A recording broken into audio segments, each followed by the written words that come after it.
Cross my heart and hope to die. Welcome to my dark side.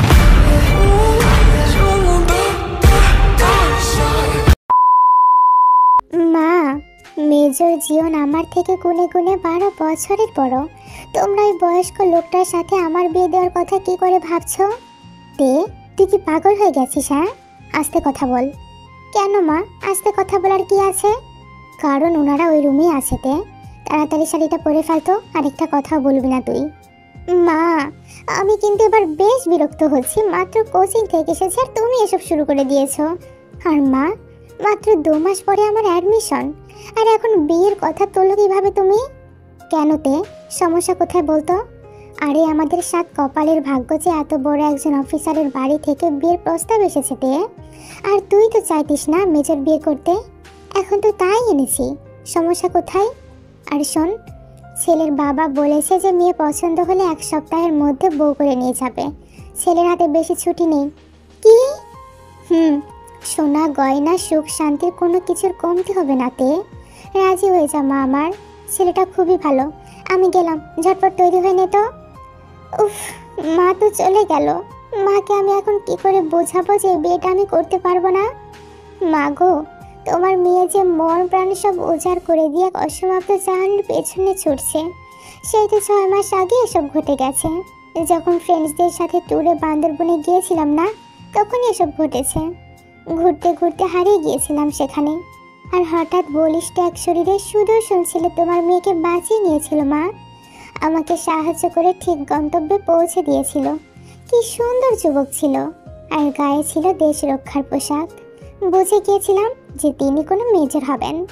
তখন থেকে আমি তার প্রেমে হাবুডুবু খাচ্ছি। মা, ভাগ্য সাথে ছিল না বলে তার কোনো খোঁজই নিতে পারিনি বা কন্ট্যাক্ট করার উপায়ই পাইনি। তবে প্রতিদিন আমার মজে তাকেই খুঁজে। মা, তাই তো বলেছিলাম যে মেজর বিয়ে করব। তবে তোমরা সত্যি সত্যি জানবা কে জানে?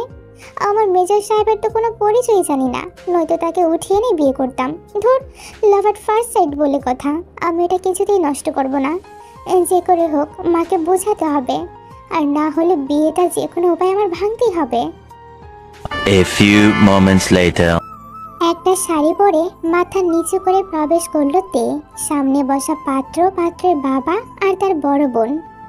আসসালামু আলাইকুম। ওয়ালাইকুম আসসালাম। মা, কেমন আছো? জি আলহামদুলিল্লাহ। ওকে দাঁড় করে রেখেছেন কেন আন্টি? বসতে বলুন। হ্যাঁ মা, এই যাও বসো ওখানে। এসে চুপটি করে বসে পড়ল। দুই পরিবারেই নানান বিষয়ে কথা বলতে থাকলো। এই পুরো সময়ে একবারও চোখ তুলে তাকে দেখেনি পাত্রের দিকে। শেষে সবার সবকিছু পছন্দ হলে পাত্রের বাবা বলে উঠলেন, মা, আমার মনে হয় তোমার আর জাঙ্কুকের একটু আলাদা কথা বলা উচিত। এই তো সুযোগ, ছেলেকে বলবো আমার প্রেমিক আছে, এই বলি বিয়েটা ভাঙতে হবে। কি ভাবছো? ভয় পেও না বোন, যাও জাঙ্কুককে নিয়ে আলাদা কথা বলে আসো। হ্যাঁ মা, ছাদে নিয়ে যা। মাথা নাড়িয়ে উঠে আগাতে লাগলো। জাঙ্কুক তার দিকে আগাচ্ছে। দুজনে ছাদে চলে এলো। ছাদটা বেশ সুন্দর পরিপাটি করে সাজানো রয়েছে। দুজনে নীরব রয়েছে। কিছুক্ষণ পরে নীরবতা ভেঙে জাঙ্কুক বলল, বিয়েটা আমার পক্ষে করা সম্ভব না, আপনি বিয়েটা ভেঙে দিন।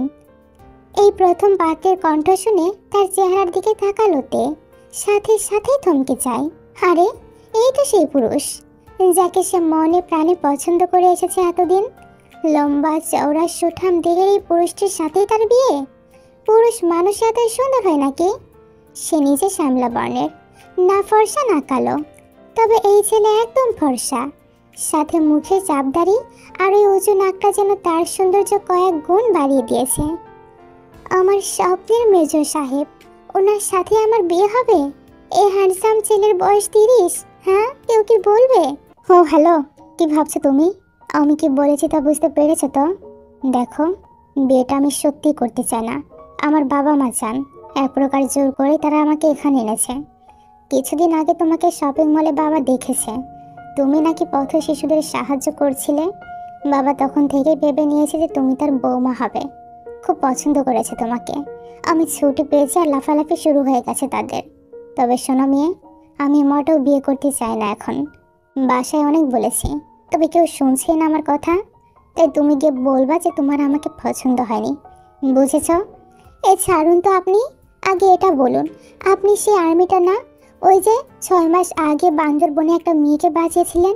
বলুন, আপনি সেই আর্মিটা না? আপনি আমাকে বাঁচিয়েছিলেন, মনে আছে আপনার? জাঙ্কুক এবার তের দিকে তাকায় আর ভাবছে মেয়েটার স্মরণশক্তি বেশ ভালো, এতদিনে মনে রেখেছে।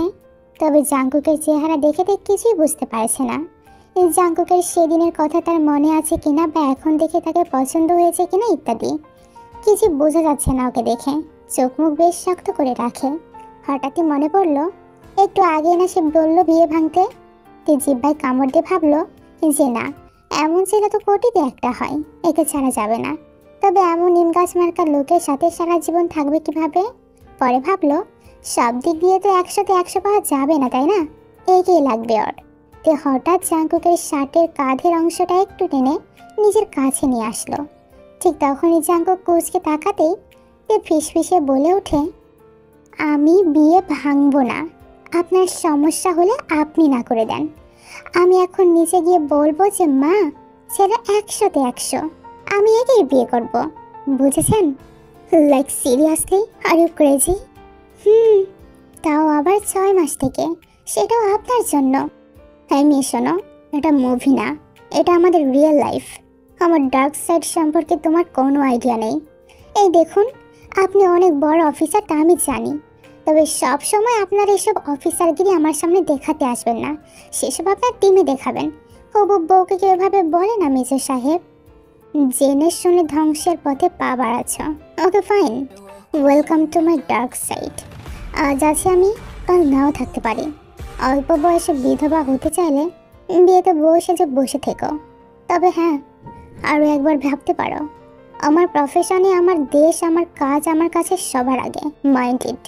এই চুপ করুন তো, ফটর ফটর করেই যাচ্ছেন তখন থেকে। বিয়ের পরে যা হবে দেখা যাবে।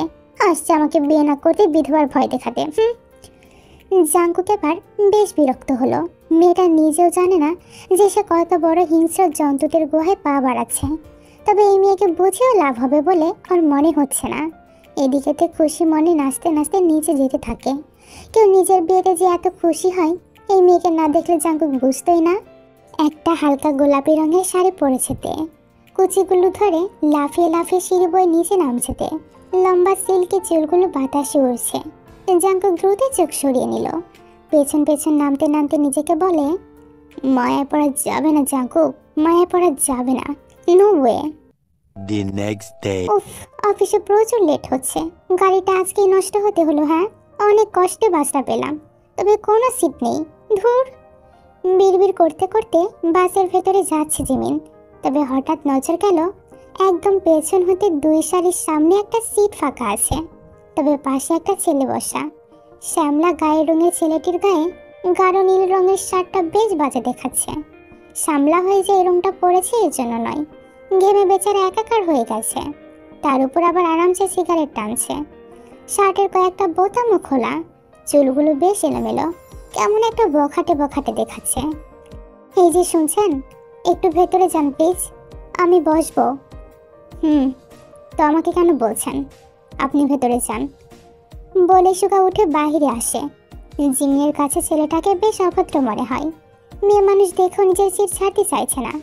বিগড়ে যাওয়া মেজাজ নিয়ে জানালার পাশের সিটটা বসে পড়ল। ভাবতে লাগলো যে ছেলেটা কি এখনো সিগারেট খাবে। দেখে যেমন বখাটে মনে হয়, ফেলতে বললে না জানি বাঁশের ঝাঁকুনির সুযোগে গায়ে হাত দিয়ে বসবে। এসব ছেলেদের তো আবার বিশ্বাস নেই। মুখে একটা বাজে রিয়াকশন দিয়ে বসে থাকে সে। সুগা পাশের সিটটায় বসে সাথে সাথে জানালা দিয়ে ঢিল মেরে সিগারেটটা ফেলে দিল আর জিমিনের দিকে তাকিয়ে বলে, ডোন্ট জাজ a book by its cover ma'am. Jimin অবাক চোখে তাকায়। ছেলেটা মাইন্ড রিডার নাকি, মনের কথা পড়তে পারে? সুগার ঠোঁট বাঁকিয়ে হেসে উত্তর দেয়, অবাক হওয়ার কিছুই নেই ম্যাম, আপনার চেহারা দেখে বুঝতে পেরেছি যে আমার সম্পর্কে কি কি ভাবতে পারেন। না মানে আসলে সমস্যা নেই, আমরা রাস্তার গরিব ছেলে পেলে, আমাদের এসবের অভ্যেস আছে। মানে আমরা তো গরিব ঘরের যেমন তেমন ছেলে মেয়ে, পোশাক আশাকও তেমন দামি না, গায়ের রংটাও বেশ সাদা না। আমাদের পাশে বসতে আপনাদের মতো ভালো ঘরের মেয়েদের একটু সমস্যা হবেই। দেখুন, আপনি যা ভাবছেন আসলে তেমনটা না। নো, আমি যা ভাবছি সেটাই ঠিক ম্যাম। আপনি যে সামনে দাঁড়িয়ে আমার দিকে তাকিয়ে ভাবছিলেন তা আমি দেখেছি। ধরুন আমার জায়গায় একটা ফর্সা সুদর্শন ছেলে খুব পরিপাটি হয়ে দামি শার্ট পরে বসে আছে, আপনার কিন্তু পাশে বসতে তেমন সমস্যা হতো না। তখন সিগারেট খেতে দেখলে বা সিট ছেড়ে উঠতে না চাওয়াতেও তেমন খারাপ ভাবতেন না। এটা আসলে হিউম্যান সাইকোলজির একটা ব্যাপার, আপনার কোনো দোষ নেই। জিমিন এবার চুপ হয়ে যায়। আসলে কি তাই? ছেলেটার কথাই কি সঠিক? হয়তো ঠিকই বলছে। আজকাল সবাই খুব সহজেই মানুষের পোশাক বা বাহ্যিক সৌন্দর্য দেখে সে খারাপ না ভালো তার সিদ্ধান্ত নিয়ে নেয়।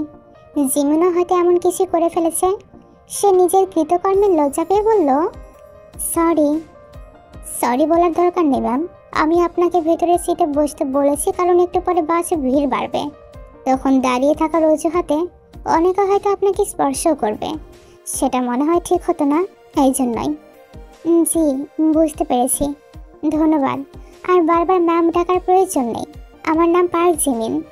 রুলস নাম্বার 1 ফর গার্লস, 2 মিনিটের কথাতে কাউকে ভালো মনে হলেই নিজের পরিচয় বলতে নেই। জিমিন আর কিছু বলে না, অন্যদিকে ফিরে বাইরে দেখতে থাকে। ছেলেটার কথায় তাকে বেশ শিক্ষিত ভালো পরিবারের মনে হয়। জিমিন ভাবে, কি অল্প কথায় বাজিমাত করে ফেললো লোকটা, ইন্টেলিজেন্ট। তবে সাথে সাথে খেয়াল করলো ছেলেটা তাকে ম্যাম ডাকছে। অবশ্য ডাকার কারণও আছে, ছেলেটার বয়স 27 কি 28 হবে। ছেলেটা তার থেকে 5 থেকে 6 বছরের ছোট।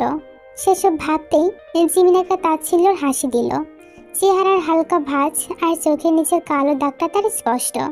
যতই স্মার্টভাবে চলাফেরা করুক না কেন, সবকিছুই যেন তার 32 বছর বয়সের সাক্ষ্য দিচ্ছে। কথায় আছে না যে মেয়েরা 20তেই বুড়ি, সেই হিসাব করতে গেলে তার এখন অনেক বয়স। এখন হয়তো স্বামী সন্তান নিয়ে তার ঘর করার কথা ছিল, অথচ সে কি করছে? একটা দীর্ঘশ্বাস ফেলে সিটে হেলান দিয়ে চোখ বন্ধ করে নিল। নিজের জীবনে ঘটে যাওয়া সব কিছুর হিসাব মিলাতে থাকলো। সবটা তার সাথে এমনভাবে না হলেও পারত। ওইদিকে সুগা ফোন স্ক্রল করতে করতে চোখটা বাঁকা করে জিমিনের দিকে তাকায়। মেয়েটা যথেষ্ট স্মার্ট ও শালীন, তবে বয়সটা ঠিক ধরা যাচ্ছে না। তারা সমবয়সী হতে পারে বা কিছুটা সিনিয়র।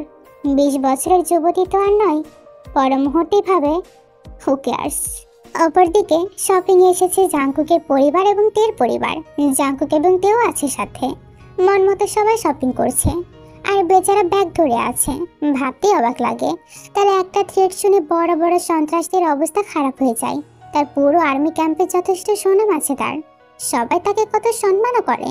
অথচ বিয়ের ব্যাপারে তার হাত পা বাঁধা। না চাইতেও এসব শপিং এর ঝামেলায় তাকে পড়তে হচ্ছে। ওইদিকে কিছুদিন পর কত গুরুত্বপূর্ণ মিশনে তার যেতে হবে, সেসব নিয়ে আরেক চিন্তা। উফ, সে আর পারছে না। সবাই যখন সব কাপড় দেখতে ব্যস্ত, সে এসব ঝামেলা থেকে বাঁচতে কিছুটা দূরে গিয়ে দাঁড়ায়। অন্যদিকে তাকে কিছু একটা ভাবতে থাকে। হঠাৎই মনে হলো পিছনে কেউ আছে, আর তখনই শুনতে পাই সেই বিখ্যাত লাইন, হে কি রণ বাজা বাজে ঘন ঘন ঝন রণ রণ ঝন ঝন ঝন বার্তা। সে কি ধমকি ধমকি ধমকি ধমকি দামা টিমি টিমি কামকি কামকি। হে মেয়ে, কিসব বলছো তুমি? পাগল হয়ে গেছ? বালাই সাত, পাগল কেন হতে যাব? আমি তো কবিতা বলছি। ভাবলাম একা একা বোর হচ্ছেন, তাই আবৃত্তি করে শোনাতে আসলাম। ও গড, ফর গড সেক যাও প্লিজ। কেউ দেখলে ইতস্ত ফিল হবে। আর আপাতত আমি কবিতা শুনতে চাচ্ছি না, প্লিজ যাও। উঠে চটে চটে চটে লটে ফটে। হ্যাঁ মেয়ে, চুপ, একদম চুপ। বলি জাঙ্কুক হঠাৎ করেই তের মুখ এক হাত দিয়ে চেপে ধরে। তে কিছু বুঝে ওঠার আগেই জাঙ্কুক হাত দিয়ে টেনে পাশে এক ড্রেস চেঞ্জিং রুমে ঢুকে দরজাটা লাগিয়ে দেয়। জায়গাটা খুব ছোট, অল্প সময় এত কিছু হয় যে কিছুটা স্থির হয়ে গিয়েছে। জাঙ্কুকের সামনে এগোতে থাকে। তে অবুঝের মতো মুখ করে পেছোতে পেছোতে একদম দেয়ালের আয়নায় গিয়ে ঠেকে গেছে। জাঙ্কুক অনেকটা ঝুঁকে পড়েছে তের উপরে। আর তে তো ভয় চোখ মুখ বন্ধ করে ফেলে। জাঙ্কুক তো মোটেও এমন ছেলে না, ও তো ভীষণ ভদ্র আর দায়িত্ববান একজন পুরুষ। তাহলে কি করতে চাইছে নাকি ও? এই যে কি করছেন কি এসব? আগে বলো, তুমি কি শুরু করেছো? হ্যাঁ, আমার ডার্ক সাইডে কেন আগাচ্ছ? জেনে বুঝে বিষধর সাপ পালতে চাইছো কেন? সবল খেয়ে টিকতে পারবা তো? মানে I can be the most dangerous human you have ever seen. তেওবাক কি বোঝাতে চাইছেন উনি? জাঙ্কুক পকেট থেকে একটা হাত বের করে এর বাম গালের উপরে আলতো করে ছোঁয়ায়। বৃদ্ধা আঙুল ঠোঁটের উপরে রেখে কিছুটা নাড়াতে থাকে। এই স্পর্শে তের ঠোঁটগুলো বারবার কেঁপে উঠছে। তের কি হলো কে জানে, হঠাৎ করে ডুকরে কেঁদে উঠল মেয়েটা। জাঙ্কুক এবার এক ঝটকায় ওর থেকে একদম দূরে সরে যায়। সে চেয়েছিল মেয়েটা ভয় পাক, ওকে খারাপ ভেবে বিয়েটা ভেঙে দিক, এতে যে ওর মঙ্গল। তবে এতটা ভয় পেয়ে কেঁদে উঠবে তা জাঙ্কুক ভাবেনি। তবে জাঙ্কুক কিছু বলে ওঠার আগেই তে অবাক করে দিয়ে জাঙ্কুককে বলে ওঠে, wow fantastic, I love dark romance. আপনি চাইলে আমাকে ছুরি দিয়ে কেটেও ফেলতে পারেন, আমি কিচ্ছু মনে করবো না। লাইক সিরিয়াসলি, মেয়েটা কি পাগল? কি করতে চাইছিলাম আর কি হলো? ডামেন। এই যে মেজর সাহেব, কি ভাবছেন কি আপনি? আমাকে এসব ভয়টাই দেখে কোনো লাভ নেই। হ্যাঁ, এইতে তো আপনাকেই বিয়ে করবে। I can be the most জামাই পাগল girl you have ever seen. Stupid, সরে যাও সামনে থেকে। সারাদিনের ক্লান্তির শরীরে রাতে বাসায় ফিরেছে জিমিন। দেখলো ড্রয়িং রুমে বসে সবাই বিয়ের কেনাকাটা দেখছে। পাশ কাটিয়ে চলে যেতে নিলে তার চাচাতো বোন লিসা বলে ওঠে, আপু দেখে যাও না একটু, সব কিনে এনেছি আমরা। তুমি তো শপিংয়েও আসলে না। ভালো লাগছে না লিসা, তোরা দেখ না। সে কি কথা শোনা, আয় বসবি আমার পাশে। নিজেকে সব কিছু থেকে কেন দূরে রাখিস বলতো? কতবার বলেছি হ্যাঁ? যা হয়েছে তাতে তোর কোনো দোষ নেই, নিজেকে একটু স্বাভাবিক কর মা এবার। হ্যাঁ বড় মা, ঠিকই বলেছ। এই জিমিন আপু আসো তো। বারবার কেন জোর করিস তোরা আমাকে লিসা? ভালো লাগছে না আমার, বললাম তো আমি খুব টায়ার্ড। কফি হবে এক কাপ? হবে না কেন, এই নে আপু তোর কফি। বা জাঙ্কুক, তুই বানিয়েছিস? সেনাবাহিনীতে অনেক কিছু শিখেছি। খেয়ে বলতো কেমন হয়েছে? বাহ চমৎকার জাঙ্কুক। তবে তুই শুধু শুধু কেন কষ্ট করতে গেলি বলতো? এমনভাবে বলছিস যেন খুব অন্যায় কিছু করে ফেলেছি। না জাঙ্কুক, অন্যায় আমরা কেউ করি না, অন্যায় আমাদের সাথে হয়ে যায়। জিমিন মা, আবার ওসব ভাবছিস তুই? না ভেবে কি করে থাকি বলো কাকিমা? জীবনের প্রত্যেকটা মুহূর্তে অন্যায়গুলো নাড়া দিয়ে ওঠে। ডোন্ট ওয়ারি জিমিন আপু, তোর সাথে যারা অন্যায় করেছে প্রত্যেককে আমি নিজ হাতে শাস্তি দেব। Just wait and see. Sorry guys, একটা কল এসেছে, আসছি আমি। হ্যালো, কে বলছেন? কেমন আছেন major Jeon Jungkook? Well, but কে বলছেন? এত তাড়াতাড়ি ভুলে গেলাম মাই ডিয়ার জুনিয়র। জুনিয়র শব্দটা শুনেই জাঙ্কুক বুঝে গেল ফোনের অপর প্রান্তে কে আছে। রাগে তার মুখ চোখ শক্ত হয়ে গেল। ফর্সা ঘাড়ের প্রতিটা রগ যেন দেখা যাচ্ছে, চোয়াল থেকে রগ বের হয়ে যাচ্ছে। সে জোরে জোরে নিঃশ্বাস নিয়ে নিজেকে শান্ত করার চেষ্টা করে। কি হলো মিস্টার দেশপ্রেমিক? খুব পুরনো স্মৃতি তাড়া করছে মনে হয়। শাট আপ জানোয়ারের বাচ্চা, তোর মতো কুত্তার বাচ্চারা দেশ ও দশের শত্রু। এই দেশের মাটিতে বড় হয়ে তোরা এই দেশেরই ক্ষতি করিস। এই দেশের বোনদের ইজ্জত নিস আর দেশের মাঝে মাদক ছড়াস। জাঙ্কুক, তোর রাগ যে এখনো তোর বাচ্চাকালের মতোই আছে।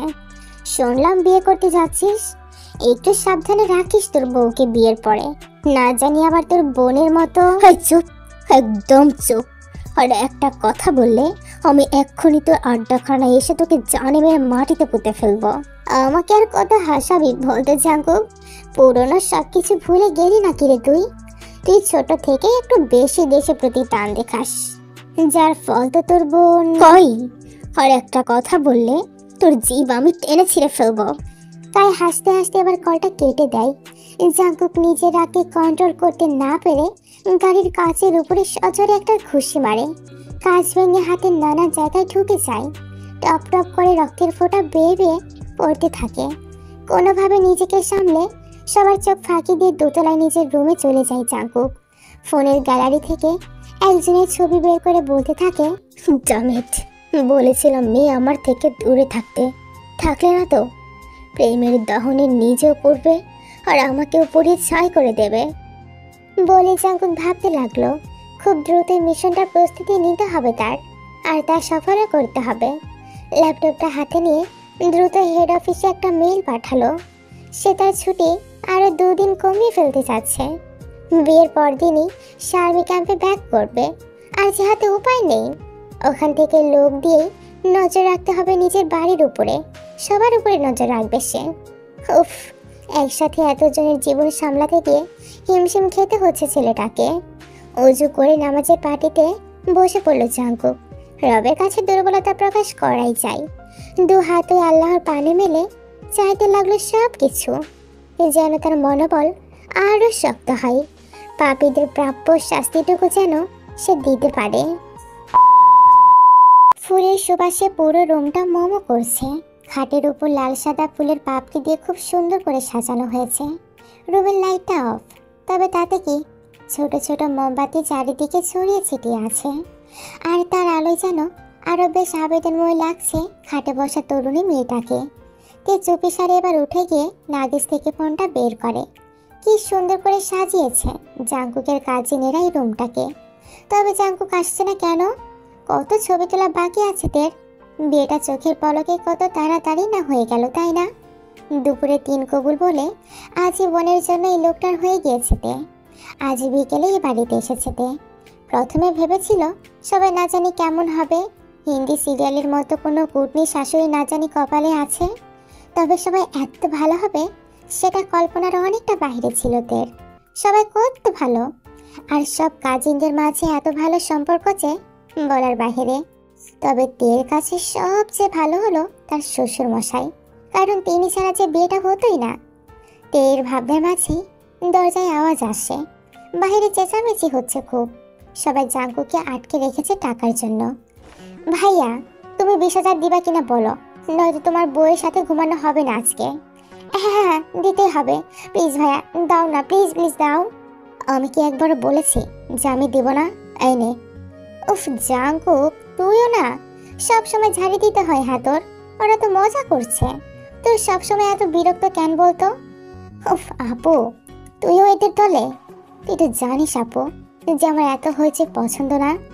হ্যাঁ, আমরা সবই বুঝি, আমরা তো বুঝি। কি বলছেনি ভাবির কাছে যাওয়ার জন্য তোমার তর্স হয়েছে না? এই চলো সবাই, ভাইয়াকে যেতে দাও, ভাবির কাছে যাক। লিসা, তোরা কি আবার ছাড়ি খাবি? সবাই চল তো। জাঙ্কুক ওদের কারো কথায় পাত্তা না দিয়ে মুখের উপরে এবার দরজাটা লাগিয়ে দিল। তে চুপচাপ দেখছে সবকিছু।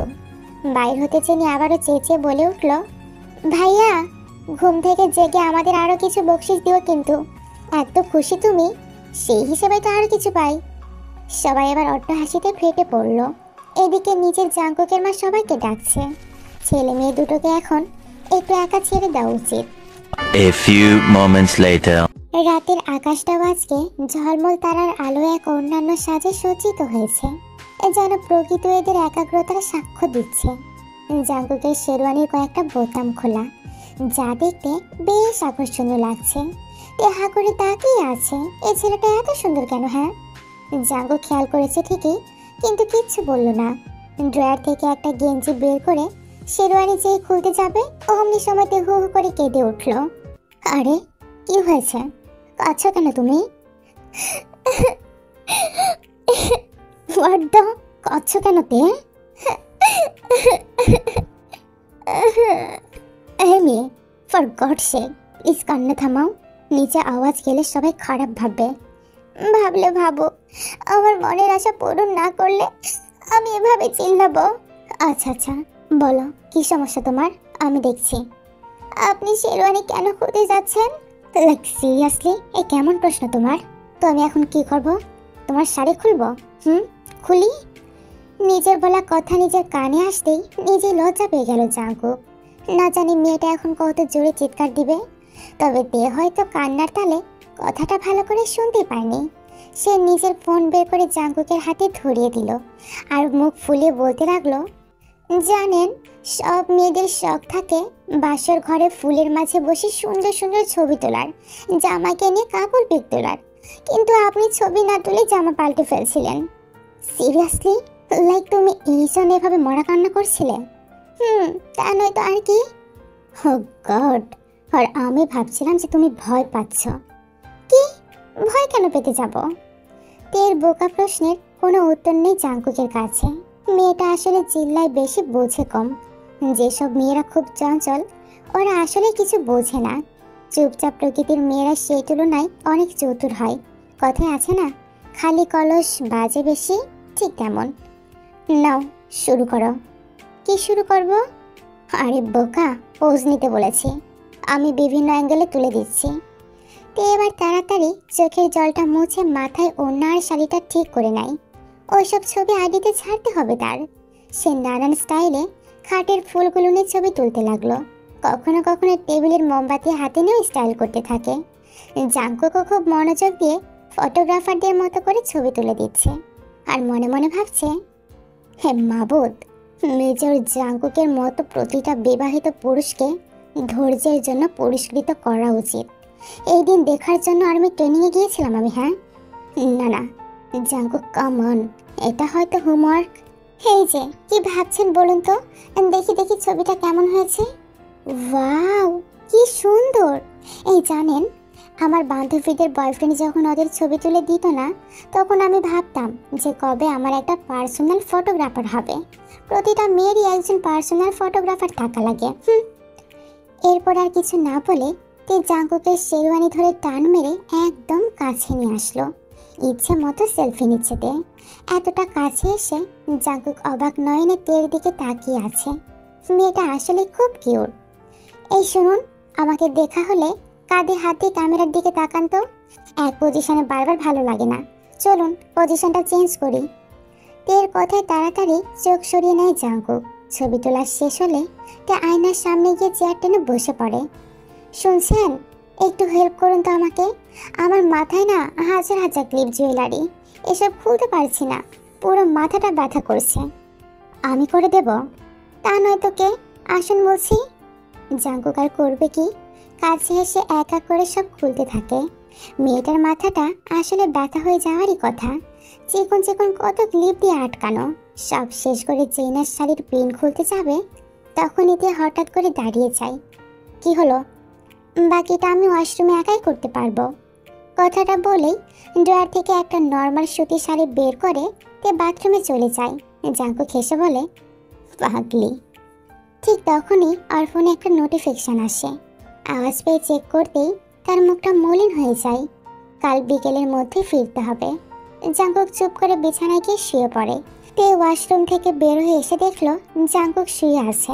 ও ভেবেছে জাঙ্কুক ঘুমোচ্ছে, তাই আর বিরক্ত না করে সেও পাশে চুপটি করে শুয়ে পড়ে। আর একটু পরে ঘুমিয়েও যায়, কারণ সারাদিনে অনেক ক্লান্তি গেছে তার উপরে। জাঙ্কুক পাশ ফিরে ওর ঘুমন্ত চেহারার দিকে তাকিয়ে থাকে। কিছুক্ষণ পরে নিজের মনে মনে বলে ওঠে, না জানি কতদিন এই চেহারা দেখার তৃষ্ণা নিয়ে থাকতে হবে আমায়। জিমিন বিছানায় কাতরাচ্ছে। সব কাজিনরা একসাথে আছে, তবে সে কারোর সাথে ঘুমোয়নি। রাতে প্রায় প্যানিক অ্যাটাক হয়ে আসে তার। ঘুমের ঘরে পুরনো স্মৃতিগুলো বারবার ভেসে ওঠে তার। এখনো তাই হচ্ছে। একটা বদ্ধ লাইব্রেরি, 3-4টে ছেলে, দুজন হাত পা বেঁধে ফেলেছে, আর একজন নোংরা ভাষায় গালিগালাজ করছে। মারামারি হচ্ছে ভীষণ। আরে ছেলেটাকে মেরে ফেলবেন নাকি? হ্যাঁ, এই থামো প্লিজ, প্লিজ তোমরা থামো প্লিজ। না! জোরে চিৎকারটি ঘুম থেকে জেগে উঠে জিমিনা। বারবার হাঁপাতে থাকে, কপালে বিন্দু বিন্দু ঘাম জমে গেছে। হঠাৎ নিঃশ্বাস নিতেও কষ্ট হচ্ছে। পাশের টি টেবিলের উপরে জগ রাখা, এক গ্লাস পানি ঢেলে ঢক ঢক করে পান করে ফেলে। কেঁদে কেঁদে উপরে তাকিয়ে বলে, আল্লাহ, এই যন্ত্রণা থেকে কি আমার কখনোই মুক্তি হবে না? ঘুম থেকে উঠে ফ্রেশ হয়ে নিলতে ঘড়ির কাঁটা 7টা ছুঁই ছুঁই। তাকে দেখে জাঙ্কুক ঘুমোচ্ছে। একটা কিউট বাচ্চার মতো লাগছে তাকে। তে নিজের ফোন হাতে নিয়ে এই সুযোগে ঘুমন্ত জীবনের কয়েকটা ছবি তুলে নেয়। তারপর সিঁড়ি বেয়ে নিচে নেমে আসে। রান্নাঘরের সামনে আসতে দেখলো শাশুড়ি মা সবকিছু গোছাচ্ছেন। তে দেখেই জাঙ্কুকের মায়ের কাছে আসলো, আর জাঙ্কুকের মা দেখে একটা হাসি বিনিময় করলো। তে কাছে এসে সালাম দিয়ে বলল, দিন মা, আমি করে দিচ্ছি। না না সোনা, লাগবে না, তোমারই তো সংসার এটা, ধীরে ধীরে সব কিছু করিও তুমি। আর এত তাড়াতাড়ি কেন উঠতে গেলে মা? না, মানে ভাবলাম যে একটু কাজে হেল্প করি। কি যে বলো, আমাকে শাশুড়ি ভাবার কোনো দরকার নেই, কেমন? নিজের মা মনে করবা। হ্যাঁ তে মা, জিন ভাবি ঠিকই বলেছেন। আর আমাকেও কাকি শাশুড়ি ভাবার কোনো দরকার নেই, আমিও কিন্তু তোমার আরেকটা মা। হুম, আপনারা ভীষণ ভালো মা। আমি তো বুঝতেই পারছি না যে আমি শ্বশুর বাড়িতে নাকি মায়ের বাড়িতে আছি। বৌমা, এটা আমাদের মতো তোমারও বাড়ি, তোমার নিজের বাড়ি। হুম, ধন্যবাদ বাবা, এতটা ভালোবাসা দেওয়ার জন্য অনেক অনেক ধন্যবাদ। আরে নতুন ভাবি যে, তা বলো তো ঘুম কেমন হলো? কি যে বলিস না তুই, বাসর রাতে কেউ ঘুমায় নাকি রে? হ্যাঁ তো ভাবি, বলো তো কাল সারা রাত কি কি করলে? ফাজিল মেয়ে, বড়দের সামনে কি সব জিজ্ঞেস করছিস? হ্যাঁ, আর আমার মেয়েটা লজ্জা পাচ্ছে না বুঝি? একদম জ্বালাবি না। হ্যাঁ তাই তো, লজ্জা রাঙা বউটাকে কেন জ্বালাচ্ছিস তোরা সকাল সকাল? আরে জিমিন আপু, তুমি উঠে পড়েছো? হ্যাঁ তে, উঠে পড়েছি। আর কেমনে উঠবো না বলো, ঘুমটাই তো হয় না আমার, তাই ওঠানে ঝামেলা থাকে না। জিমিনের মুখটা মলিন হয়ে গেল শেষ কথাটা বলার সময়। বিষয়টাতে নজরে এলো, জিমিনকে নিয়ে তার মনে অনেক প্রশ্ন। এত বয়স হয়ে যাচ্ছে অথচ বিয়ে করছে না। হঠাৎ জিমিনের ফোনে একটা ফোন আসে। সে চেঁচিয়ে বলে, কি? আমি তো ছুটি নিয়েছিলাম তাই না? ও আচ্ছা, তাহলে আর কি করার, আসছি একটু পরে। সে কি, কোথায় যাবেন আপু? কি হয়েছে? আর বলিও না তে, অফিসে নতুন সিইও এসেছে। সে নাকি আজই সবাইকে যেতে বলেছে, নতুন প্রজেক্ট নিয়ে নাকি কথা বলবে। কেন আপু, আপনি কি ছুটি নেননি? নিয়েছিলাম তো তে। আর বলিও না, ইনি নাকি কাজের ক্ষেত্রে কোনো কম্প্রোমাইজ করেন না, বলেছে মানে যেতেই নাকি হবে। ও আচ্ছা, বুঝতে পেরেছি। তো আপনি কি এখনই বের হবেন আপু? হ্যাঁ তে, একটু খেয়েই বের হব। আচ্ছা জিমিনা, তাহলে তুই এক কাজ কর মা, টেবিলে বসে পড়। আর তেমা, তুমি এদিকে আসো। আজকে আমাদের বাসার রীতি অনুযায়ী নতুন বউকে শুধুমাত্র পায়েসটা রান্না করতে হবে। আর আমাদের জাঙ্কুকের পায়েস খুব পছন্দ। আসো, আমরা শিখিয়ে দেবো তোমায়। না না কাকিমা, আমি তো পায়েস রান্না করতে পারি। বাহ, তাই বুঝি? তাহলে আসো তো। ওকে মা, আসছি। A few moments later. রান্না শেষ হতেই সবাই টেবিলে খাবার বেড়ে দিচ্ছে। কাজিনরা সবাই এক এক করে বসে পড়েছে। ওপর থেকে শার্ট পরে হাতা ঠিক করতে করতে নামছে জাঙ্কুক। তে একবার তাকিয়ে মুখটা সরিয়ে নেয়। এবারে নিয়ম অনুযায়ী পায়েস রান্না করেছে তে। জাঙ্কুকের নাকি খুব পছন্দ।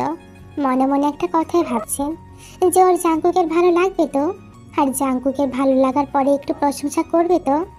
টেবিলে এসে জাঙ্কুক বাবাকে সালাম দিয়ে বসে পড়ে। তে আর তার শাশুড়ি সবাইকে খাবার বেড়ে দিচ্ছে। জাঙ্কুকের মুখটা হঠাৎই গম্ভীর হয়ে যায়। যেটা এখন বলবে সেটা শুনতে হয়তো এখানে কারোরই ভালো লাগবে না, তবুও জাঙ্কুক কথাটা বলেই ফেললো। মানে কি জাঙ্কুক, কালকে বিয়ে করেছো তুমি, আর আজকেই? বাবা প্লিজ, তুমি বলেছিলে না যে আমার কাজে তুমি বাধা দেবে না? সব মেনেই তো আমি বিয়েটা করেছিলাম। তা কতদিন পরে আসছো? অন্তত পক্ষে 2 মাস, এর কমে তো সম্ভব না। নামজুন এবার দীর্ঘ শ্বাস ফেলে খাবার খেতে থাকে। সে নিজে একজন রিটায়ার্ড অফিসার, তাই সে জানে ছেলেকে দোষ দিয়ে কোনো লাভ নেই। এই লাইনে কাজ করতে গেলে পরিবার, ভালোবাসা, অনেক কিছুরই ত্যাগ স্বীকার করতে হয়। এইদিকে নতুন বউ হওয়ায় সবাইকে খাবার বেড়ে দিচ্ছিল তে। জিমিনের পেটে খাবার দিতে গিয়েই জাঙ্কুকের কথা শুনে হাতটা থেমে যায়। বুকে চাপা ব্যথা অনুভব করে। সে কি এতই খারাপ? আর 2টো দিন তার সাথে থাকা যেত না? অবুঝ মন বুঝতে পারে না জাঙ্কুক কেন চলে যাচ্ছে। সে কোনোভাবে নিজেকে সামলে সবাইকে খাবার বেড়ে দেয়।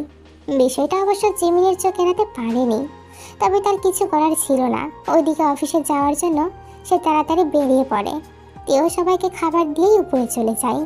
বারবার জাঙ্কুকের বলা শেষ কথাটা তার কানে বাজছে। একটু পরে আমাকে ক্যান্টনমেন্টে ব্যাক করতে হবে, খুব জরুরি, আমার যেতেই হবে। কাম অন তে, তুমি তো জানতেই বিয়ের আগে যে আমি একজন সেনা অফিসার, আর সেনা অফিসারের বউ হতে গেলে এত উইক মনোভাব হলে চলে না, একটু তো শক্ত হতেই হয়। রুমে ঢুকতে ঢুকতেই কথাটা বলল জাঙ্কুক। ড্রেসিং টেবিল থেকে ঘড়িটা নিয়ে হাতে পড়তে পড়তে দেখলো তে খাটে বসে চুপ করে মাথাটা নিচু করে রেখেছে। শুধু একটু পরপর কান্না রেশ উঠছে। আচ্ছা, মেয়েটা কি কাঁদছে? কেন জানি জাঙ্কুকের বুকে ব্যথা অনুভব হলো।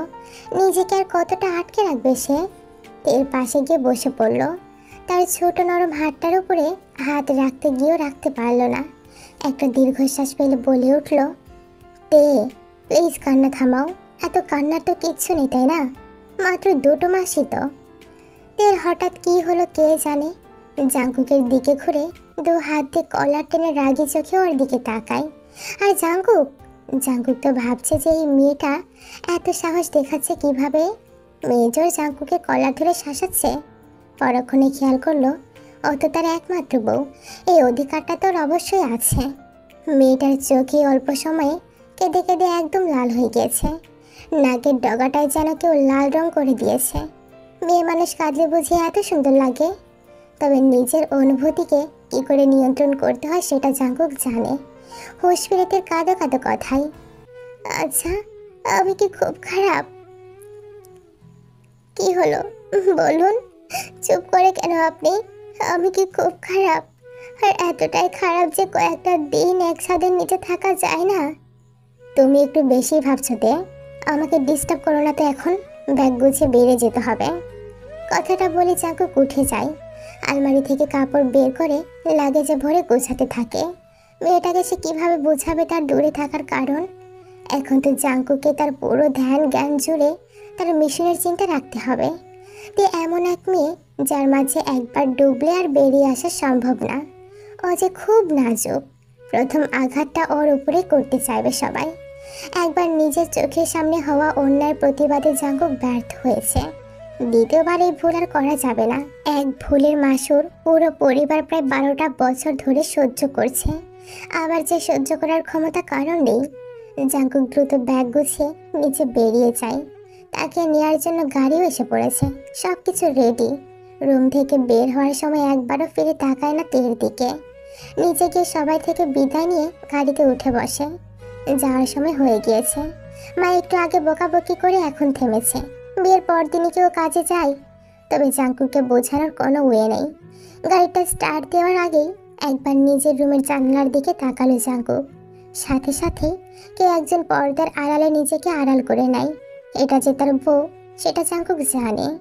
অভিমান জমেছে তার বউটার খুব, এটাও জাঙ্কুক জানে। জাঙ্কুক একটা দীর্ঘ শ্বাস ফেলে ড্রাইভারকে গাড়ি স্টার্ট দিতে বলে। আকাশটা আজকে সকাল থেকেই মেঘলা। বৃষ্টি আসবে আসবে করেও যেন আসছে না। জিমিন দ্রুত অফিসে পৌঁছে নিজের গাড়িটা পার্কিং এরিয়াতে রাখলো। ভেতরে যেতে না যেতেই দেখে সবার চোখে মুখে ভয়ের ছাপ। নতুন সিও আসতে না আসতেই সবার অবস্থা বাজে করে ফেলেছে। জিমিন আসতে এক কলিগ এসে বলল, জিমিন এত দেরি কেন করলে? আরে সানাপু, তুমি না সব কিছু ভুলে যাও। তোমাকে তো বলেছিলাম না যে আমার ভাইয়ের বিয়ে, সেই জন্যই আর কি। ও হ্যাঁ, সরি আর ভুলে গিয়েছিলাম। আচ্ছা শোনো, তাড়াতাড়ি স্যারের রুমে যাও তো। খুব রেগে আছেন তোমার উপরে। আপকামিং প্রজেক্টের ফাইলের একটা কপি তার কাছে পাঠানোর কথা ছিল, কিন্তু কিন্তু কি আপু, আমি ছুটিতে যাওয়ার আগে তাকে মেল করে সব তো পাঠিয়ে দিয়েছিলাম। তা আমি জানি না, তুমি যাওয়ার দেরি করো না, খুব রেগে আছেন স্যার। জিমিনার কথা না বাড়িয়ে পা বাড়ালো। কিছু সময় পর উপস্থিত হলো স্যারের রুমের সামনে। দরজা নক করে প্রশ্ন করলো, স্যার আসবো? আসুন।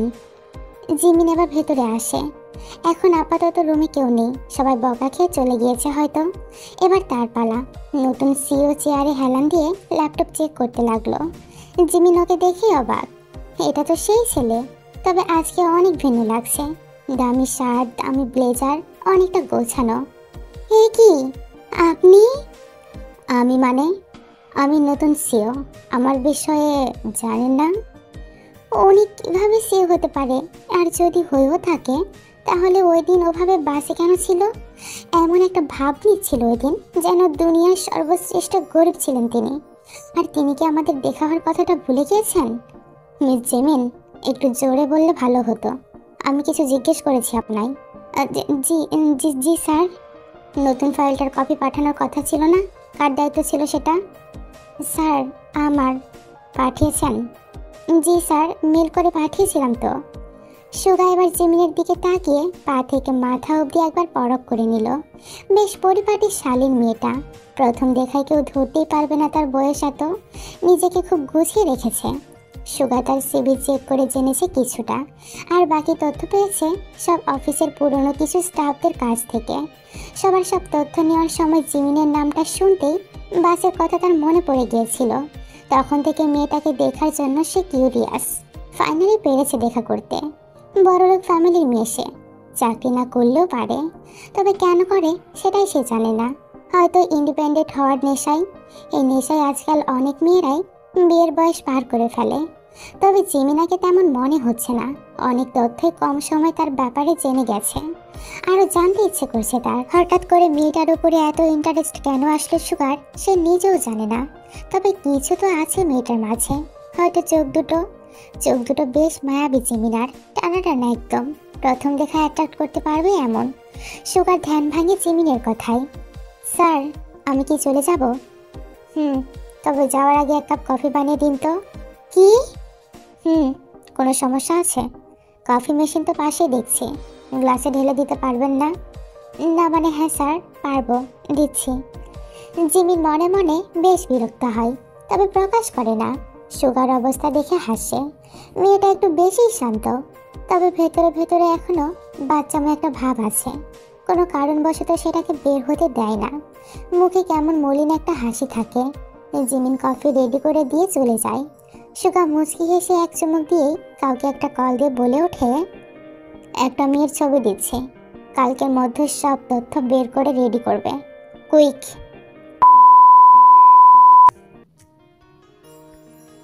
প্রায় রাত হয়ে এসেছে। নিজের রুমের জানালা খুলে বাইরে তাকিয়ে আছে তে। মা কয়েকবার খাবারের জন্য ডেকেছে, তবে তে যায়নি। বিয়ের পরে প্রথম নিজ বাড়িতে মেয়েরা স্বামী নিয়ে আসে, তবে তেকে তার শ্বশুর নিয়ে এসেছে। সবাই অবশ্য পরিস্থিতি মেনে নিতে বাধ্য। আর মেয়েরা বেশি একটা ছুটি এমনিতেও পায় না, তবে তাই বলে বিয়ের পর দিনই চলে যাবে সেটা অবশ্য কেউ ভাবেনি। কি রে, কি ভাবছিস তে? কিছু না মা। তোমার হাতে ওটা কি? কি আবার? খাবারের প্লেট? কতবার বলেছি খাবো না, আবার খাবার নিয়ে কেন এসেছো রুমে? রাখছিস কেন বলতো?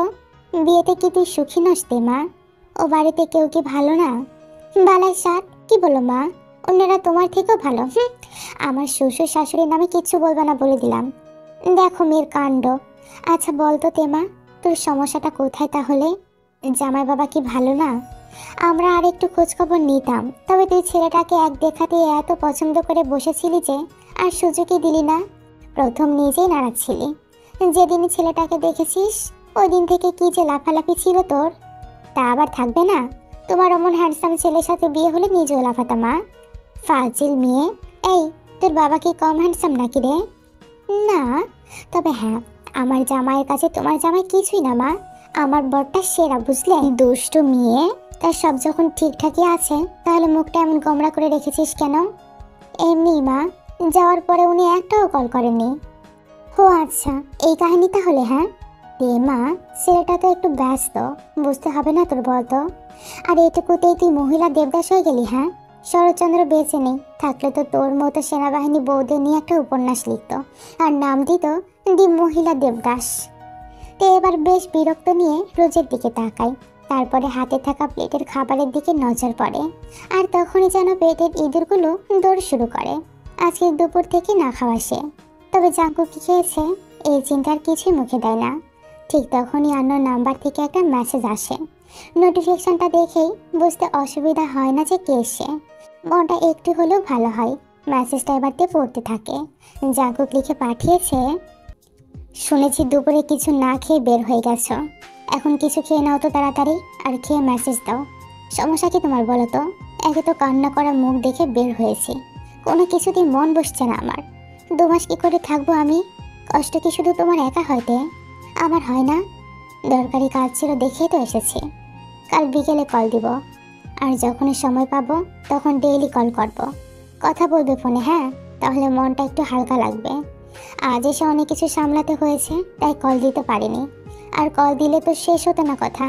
1 ঘন্টা চলে যাবে তোমার গঙ্গানি কান্না শুনতে শুনতে। প্লিজ নিজের খেয়াল রেখো। ও হ্যাঁ, একটা কথা বলার ছিল। না না থাক, এখন বলবো না। সামনাসামনি না বললে ফিল আসবে না। খোদা হাফেজ।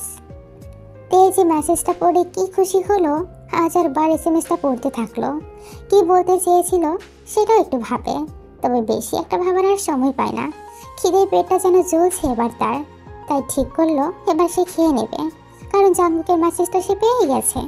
পাশে প্লেটটা হাতে নিয়ে এবার খেতে শুরু করে। রুজু মলিন হেসে রুম থেকে বেরিয়ে পড়ল।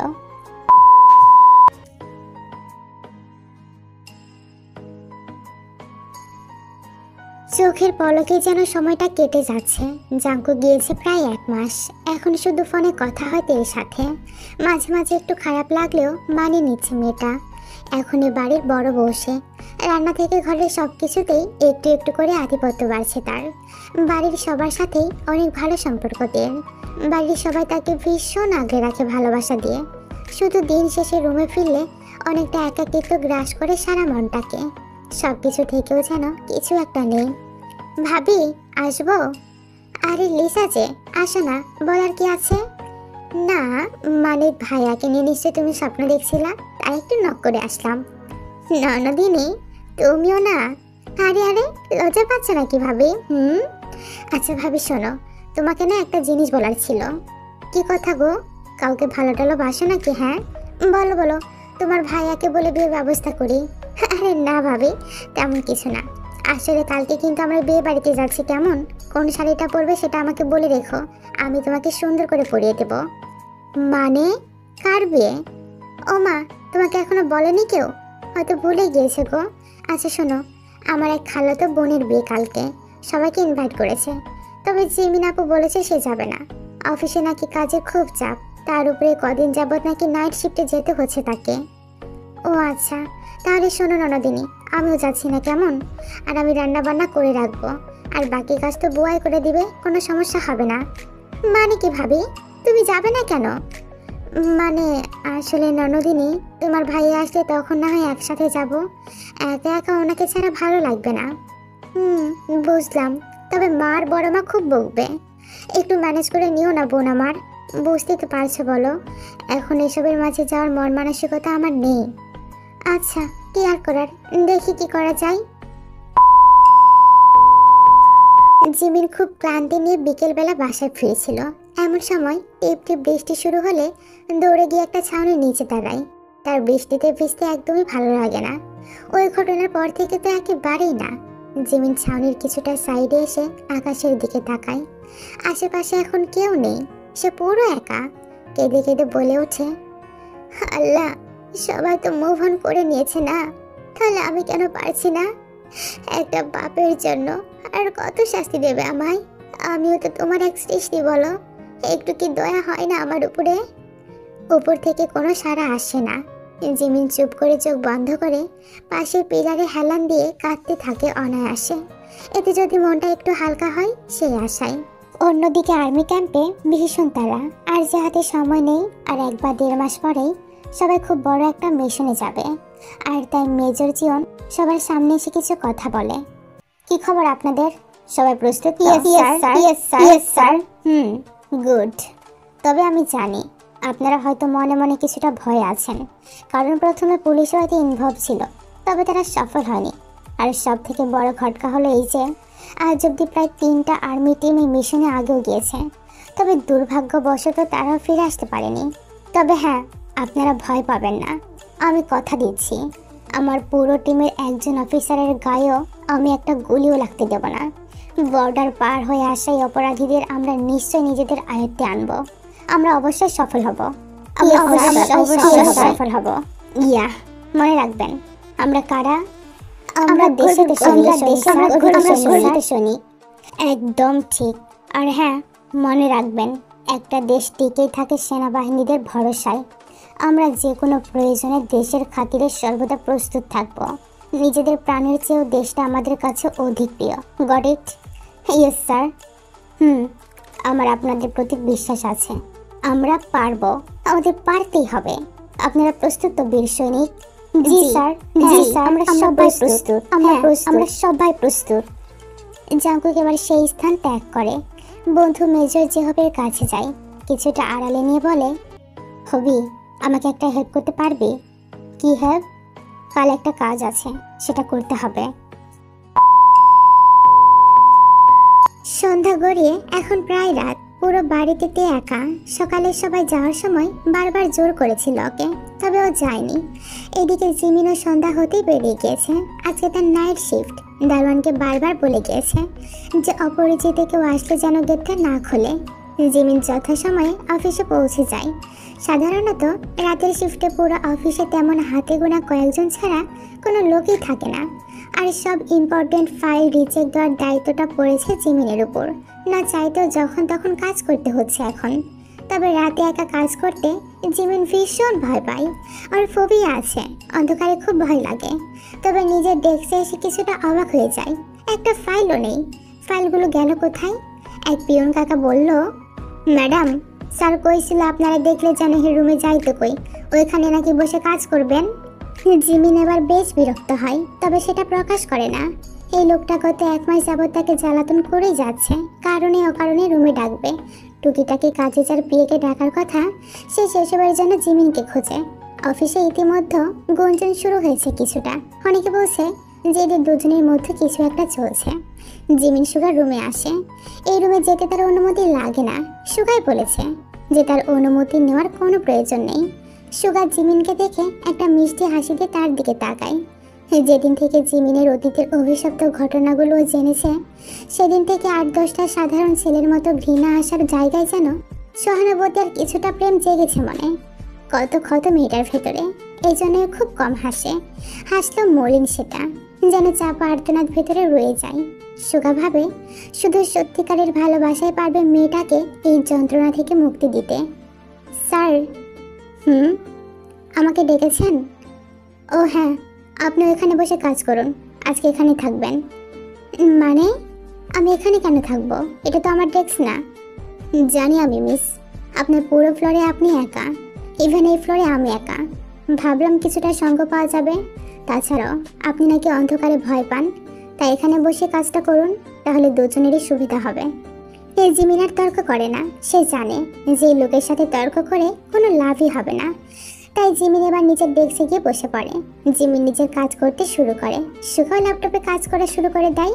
শুধু একটু পরপর জিমিনের দিকে তাকে আনমনে বলে ওঠে, শি ইজ বিউটিফুল। অপরদিকে তে একা একা খুব বোর হচ্ছে। কেন জানি আজ পড়তে বসতেও ইচ্ছে করছে না। বিয়ের পরে সে পড়াশোনাটা কন্টিনিউ করে যাচ্ছে।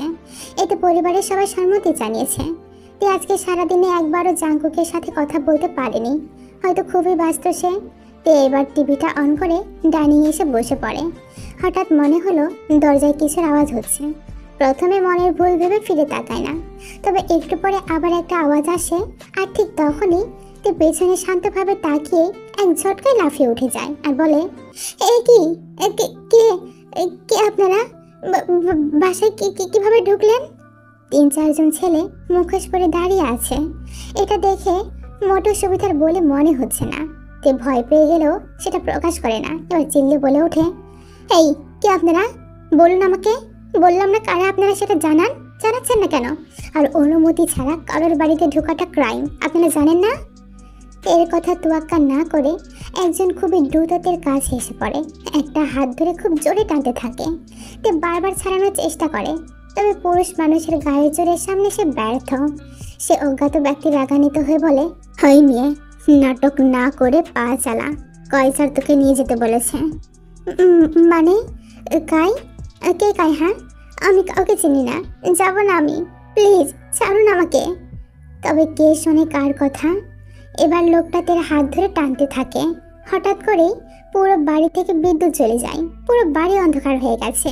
তে চিৎকার করা ছেড়ে দেয়। লোকগুলো এবার তের হাত ছেড়ে মোবাইলের লাইটটা অন করার চেষ্টা করে। ঠিক তখনই কিছু একটা ভাঙার আওয়াজ আসে আর একসাথে কয়েকজনের আর্তনাদ। তে ভয় উপরে তাকায় না। ওরা সবাই কাউকে বারবার অনুরোধ করছে ছেড়ে দিতে আর বলছে, স্যার প্লিজ স্যার ছেড়ে দিন, আর কোনো দিনও এমন করবো না স্যার। আমাদের কাজ পাঠিয়েছে, আমাদের মাফ করুন, প্লিজ ছেড়ে দিন আমাদের। জানোয়ারের বাচ্চা, তোদের সাহস দেখে আমি অবাক হয়ে যাচ্ছি। আমার বউয়ের গায়ে হাত দেওয়ার সাহসটা কি করে হলো তোদের? এই মেজর জাঙ্কুকের স্ত্রীর হাত ধরেছিস তুই? হ্যাঁ, আমার বউয়ের হাত ধরেছিস? তোর এই হাত আমি শরীর থেকে আলাদা করে ফেলবো। Just wait and see. Hello, major জীবন বলছি। বাসায় এসে এক্ষুনি সবকটাকে ধরে নিয়ে যাও। আর হ্যাঁ, পুরো হাত একদম কেটে দেবে। সবাই ভয়ে বারবার মাপ চাইছে। জাঙ্কুক কল কেটে তের কাছে আসে। মেয়েটা এখনো ভয় পেয়ে মাথাটা নিচু করে আছে। তে, হারি ওকে? তে, কামন তে, ভয় নেই, আমি আছি না। আমি থাকতে কিচ্ছু হবে না তোমার। তে, তাকাও। তে, আমার দিকে তাকাও। তে কাঁদছিল, কাপা কাপা চোখে উপরে তাকায়। জাঙ্কুক সত্যি এসেছে। তে ওকে খুব শক্ত করে জড়িয়ে ধরল এবার। এই যে এমন শক্ত করে জড়িয়ে ধরা, এই প্রথম জড়িয়ে ধরা জাঙ্কুকে আকুল করে দিচ্ছে।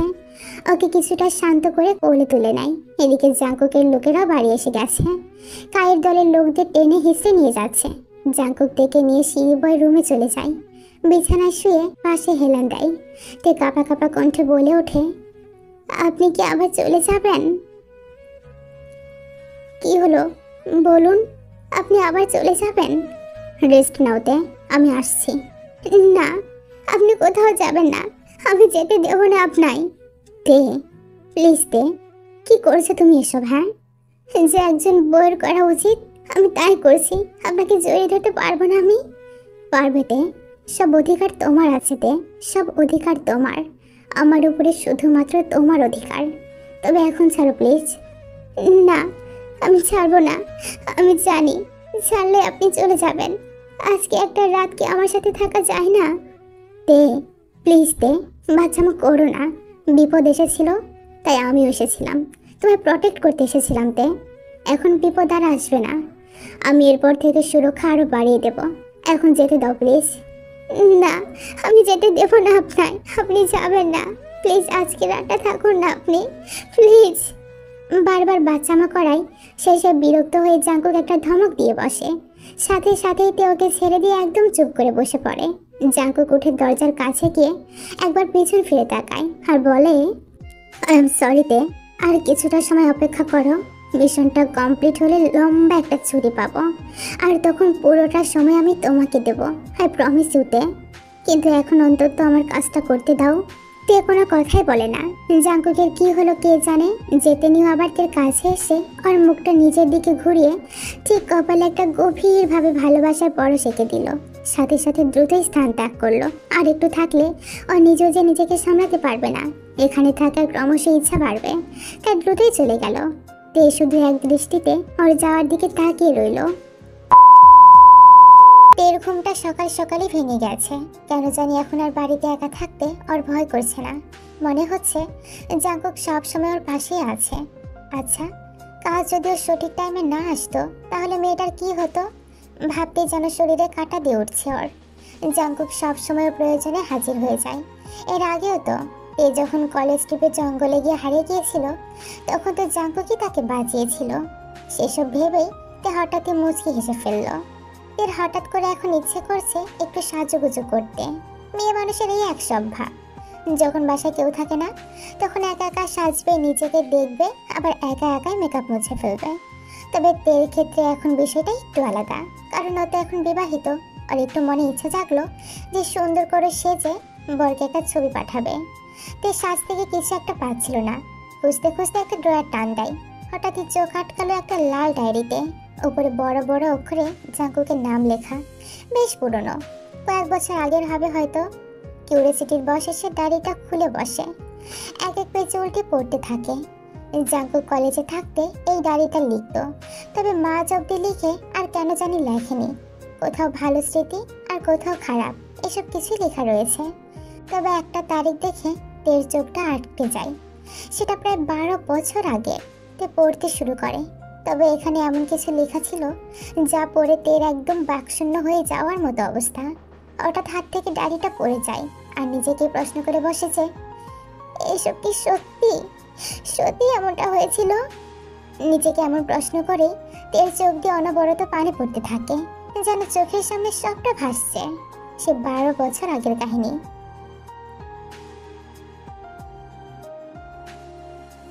আজ কলেজে অনেক বড় অনুষ্ঠান।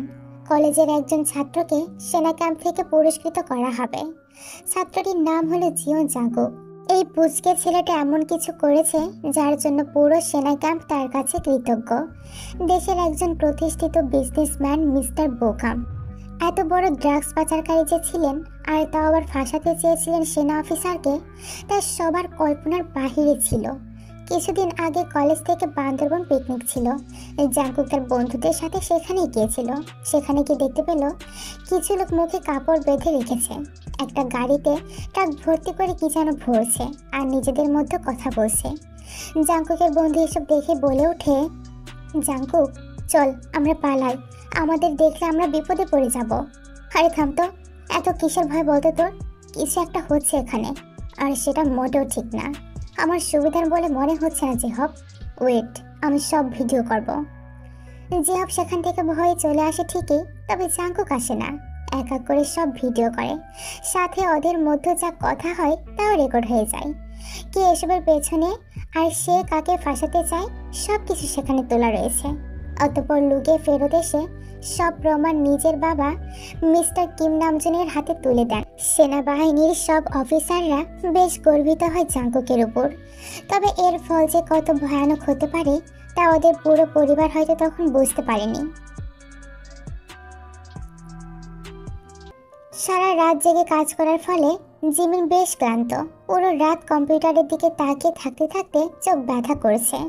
সুগাও ইচ্ছে করে রাতে বাড়ি ফিরেনি, মেয়েটাকে একা রেখে সে যাবে না, তাই যায়নি। এখন জিমিনের কাছে এসে বলে ওঠে, হ্যাঁ জেমিস চলুন। মানে কোথায় যাব? কোথায় আবার? বাসায় যেতে হবে না? আজ এই পর্যন্ত থাক, বাকিটা পরে। Okay sir, thank you. আচ্ছা, কথায় কথায় এত থ্যাংক ইউ কেন বলেন? না মানে আপনি এমনই কথা বলেন যে আমাকে থ্যাংক ইউ বলতেই হয়। হয়েছে, এবার উঠুন, আমি আপনাকে পৌঁছে দিই। নো থ্যাঙ্কস, আমি যেতে পারবো। সুগার কথা বাড়ায় না, লিফটে উঠে পড়ে দুজনে। জিমিন চুপ করে নিচে তাকিয়ে আছে। আচ্ছা, মেয়েটা এত লজ্জা পায় কেন? যেন তাকালে কিছু একটা হয়ে যাবে। সুগা হাসে, বাকিদের সরাতে পারছে না আর একবারও তাকায় না, হয়তো পুরনো ট্রমার জন্য। ওরা দুজন লিফট থেকে নামতেই সুগা দৌড়ে একটা পাশের দোকান থেকে দুটো এনার্জি ড্রিঙ্কস নিয়ে আসে। একটা জিমিনকে দিয়ে বলে, এই যে ম্যাডাম, এটা নিন। কি এটা? এনার্জি ড্রিঙ্কস, খান, ভালো লাগবে।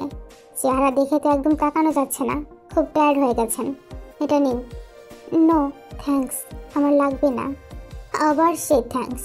আচ্ছা একটা কথা বলুন তো, আপনি কি এই ওয়ার্ড ছাড়া আর কোনো ইংরেজি পারেন না? নিতে বলছি নিন তো। জিমিন বারবার মানা করার সত্ত্বেও নিতে এবার বাধ্য হয়। তবে এই সময় এটির খুব দরকার ছিল আসলে, কারণ জিমিনা খুব টায়ার্ড হয়ে গেছে। জিমিনার ঠোঁট সেই কানটায় একটু একটু করে চুমুক দেয়। গ্যারেজের নিচে গাড়িতে গিয়ে বসে পড়ে। সুগা অপেক্ষা করছে কখন জিমিনা গাড়ি থেকে নামবে। সে আগে টায়ার পাঞ্চার করে রেখেছে। কোথায় যেন শুনেছিল যে everything is fair in love and war. যদিও সে নিজে এটা মানে না, তবে একটু আকাম তো করাই যায়। জিমিনা গাড়ি থেকে এবার নেমে যায়। সুগা হেসে বলে ওঠে, how far is sweetheart, plan মোতাবেকই কাজ হচ্ছে। এখন তো তোমার আমার গাড়িতেই উঠতে হবে, কারণ তোমার গাড়িটা আমি নষ্ট করে রেখেছি আগে থেকে, যেন তুমি আমার গাড়িতে উঠে পড়ো।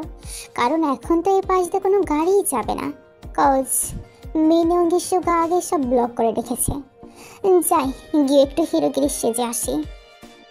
নিজে বিড়বিড় করতে করতে সুগা জিমিনার দিকে আগাচ্ছিল। ঠিক তখনই এই জিমিনার পুরো প্ল্যানের জল ঢেলে দিয়ে গাড়ির পেছনে গিয়ে দুটো টায়ার আর হাবিজাবি যন্ত্রপাতি নিয়ে চলে আসে। আর তারপরে কোমরে ওড়না বেঁধে একটা টায়ার পাল্টে সব ঠিক করে ফেলে। সুগা দূর থেকে দাঁড়িয়ে এসব দেখে বলে ওঠে, ড্যামিট, শালা আমার কপালটাই খারাপ। ভুলেই গিয়েছিলাম যে মেয়েটা সব কিছুতে ব্যাকআপ রাখে। মনমরা হয়ে সুগা আবার নিজের গাড়িতে গিয়ে বসে পড়ে। নিজের রুমে শুয়ে আরাম করে ঘুমোচ্ছে জিমিনা। সকালবেলা বাসায় ফিরে তের সঙ্গে দেখা করে আর দুজনে বেশ গল্প করে। তারপরে খাবার খেয়ে নিজের রুমে এসে শুয়ে পড়ে আর সাথে সাথে ঘুমিয়েও পড়ে, কারণ মেয়েটা সত্যি খুব টায়ার্ড ছিল। কাল রাতের কোনো ঘটনায় তে আর জিমিনাকে বলেনি, কারণ শুধু শুধু টেনশন করতো। তে নিজের রুমে যাওয়ার সময় কিছু একটা মনে করে জিমিনার রুমে উকি দেয়। দেখে মেয়েটা ঘুমোচ্ছে। ঘুমন্ত অবস্থায় কি সুন্দরী না লাগছে দেখতে, একদম একটা ছোট্ট বাচ্চার মতো দেখাচ্ছে। এই মেয়ের বয়স 30+, অসম্ভব। তো মনে মনে ভাবছে, আচ্ছা ওই অমানুষগুলোর কি একটু মায়া হয়নি জিমিন আপুর প্রতি? তখন তো আপু আরও ছোট ছিল, তারপরেও কিভাবে এসব করলো তারা? নিজের মনে এসব ভাবতে ভাবতেই সে রুম থেকে বের হয়ে নিজের রুমে গেলতে বারান্দায় বসে ধোয়া উঠে এক কাপ দুধ চা খেতে খেতে সে ভয়াবহ রাতের কথা ভাবতে লাগলো।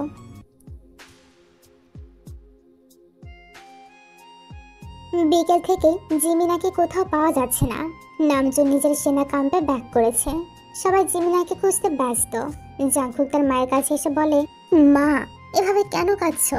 আমরা চেষ্টা করছি না? বলো, চেষ্টা করছি তো মা। চাচু বেরিয়ে পড়েছে, আমরা সবাই খুঁজছি। প্লিজ তুমি কান্নাকাটি করিও না, এখন আমিও বেরিয়ে পড়বো। জিমিন আপুকে ঠিক খুঁজে নিয়ে আসবো মা, একদম কাঁদবে না। জাংকুকের কথা শুনে আরো জোরে জোরে কেঁদে ওঠেন তার মা। খুব আদরের মেয়ে তার। দুপুর দিকে বলল যে কোন এক বান্ধবীর বাসায় নাকি যাবেন। ওই যে ফোন সুইচ অফ হলো, তারপর আর কোনো খোঁজ নেই মেয়েটার। জাংকুক কি করবে বুঝতে পারছে না। এদিক ওদিক সব বন্ধুদের ফোন করে খোঁজ নিতে বলেছে। আর কত এভাবে বসে থাকবে ঘাপটি মেরে? না, আর সম্ভব না। জাংকুক বাড়ি থেকে বের হয়ে পড়ে আর তার এক ফ্রেন্ডের কাছে চলে যায়। জেহব। হ্যাঁ রে জাংকুক, বল, জিমিন আপুর খোঁজ পেলি? না রে, তবে হ্যাঁ, তুই চাইলে সম্ভব। জেহব খুব ভালো ফোন এক্সপার্ট। অনেক আগে একবার এই জিমিনার কথাই জাংকুকের সাথে জিমিনার ফোনের কানেক্ট করে দিয়েছিল, যেন জাংকুক বাসায় দেরি করে ফিরলো কোথায় কি করছে বা কখন কোথায় আছে সে খোঁজ জিমিনা রাখতে পারে। বড় বোন বলে কথা, ভাইয়ের উপরে তো নজর রাখতেই হয়। সেই ওয়েতেই জেহব জাংকুককে জিমিনার বর্তমান অবস্থান সম্পর্কে কিছু তথ্য দিল। জাংকুক আর দেরি না করে দৌড়ে সেখানে পৌঁছে যায়। ঠিকানাটা ওদের কলেজে ঠিক পেছনে, বাগানের খুবই নীরব জায়গা। তবে পৌঁছে যা দেখে তাদের জাংকুকের শ্বাস বন্ধ হওয়ার উপক্রম। জিমিন আপু, জিমিন আপু, আপু তুই এভাবে?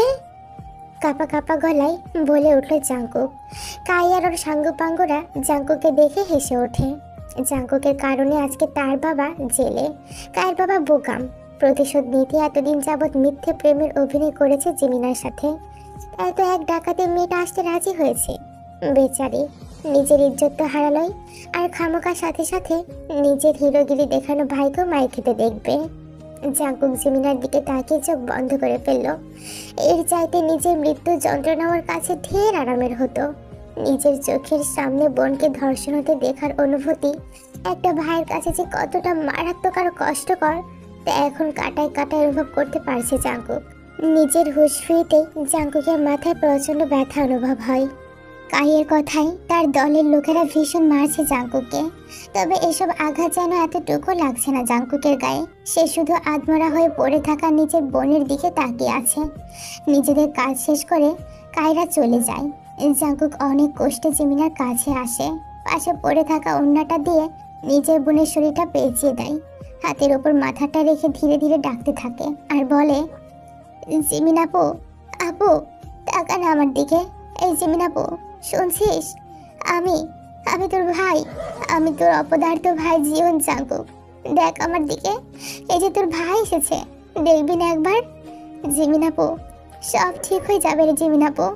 ওদের সবাইকে আমি নিজের হাতে শাস্তি দেব, তুই দেখিস। আমি কাউকে বাঁচতে দেব না জিমিন আপু। যে তোর এত বড় অন্যায় করেছে, যারা তোর সঙ্গে এত বড় পাপ করেছে, তাদের একটাকেও আমি ছাড়বো না জিমিন আপু। সবাইকে আমি নিজের হাতে শাস্তি দেব, কিচ্ছু হবে না তোর। দেখিস তোর অপদার্থ ভাই একদম ঠিক সবাইকে শাস্তি দেবে, ঠিক শাস্তি দেবে জিমিন আপু। একবার চোখটা খোল না রে। এই জিমিন আপু, শুনছিস আমার কথা? আমি জাংকুক, তোকে ডাকছি তো। এভাবে আমাকে আর কত কষ্ট দিবি তুই? আমি যে নিজের কাছে নিজে অনেক বড় লজ্জিত জিমিন আপু, আর পারছি না। একটাবার চোখ খুলে তাকা না রে জিমিন আপু। এই আপু, শুনছিস তুই? আর কিছুই বলতে পারে না জাংকুক, কেঁদে ওঠে হু হু করে। সেদিন জিমিনের শরীরটা ঠিকই বেঁচে গিয়েছিল, তবে মরার মতোই, যাকে বলে জীবন্ত লাশ। তারপর থেকে হাসি খুশি মেয়েটা একদম নিশ্চুপ অনুভূতি শূন্য হয়ে ওঠে।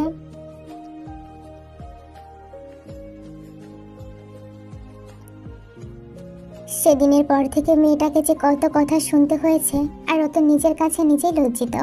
কেন মাত্র কয়েকটা দিনের পরিচয়ে একটা ছেলেকে ভালোবেসে নিজের পরিবার ছেড়ে চলে যেতে গেল। আজকালের মেয়েরাও এমন হয়েছে যে এত সহজে ছেলেদের বিশ্বাস করে ফেলে, যার ভুলের মাসুল তাদের পুরো জীবনভর দিতে হয়। জিমিনের ক্ষেত্র ঠিক তাই। তবে কয়েক বছর অবধি সাইকিয়াট্রিস্ট দেখিয়ে চিকিৎসা নিতে হয়েছে মেয়েটার। পড়াশোনাটাও এই জন্য ছেড়ে দিতে হয়েছে। পুরো একঘরে হয়ে উঠেছিল মেয়েটা। আর ওই জানোয়াররা, তারা ঠিকই বিদেশে গিয়ে দিব্যি বিন্দাস লাইফ কাটাচ্ছে। কিম নাওজুনির মনে হয়েছিল তার মতো কাপুরুষ বাবা এই দুনিয়ার একজনও নেই। নিজে একজন সেনা অফিসার হয়েও মেয়ের সাথে হওয়া এই অন্যায় শাস্তি সে দিতে পারেনি। কম কথা তো শুনতে হয়নি মেয়েটাকে। ওর তো কোনো দোষ ছিল না।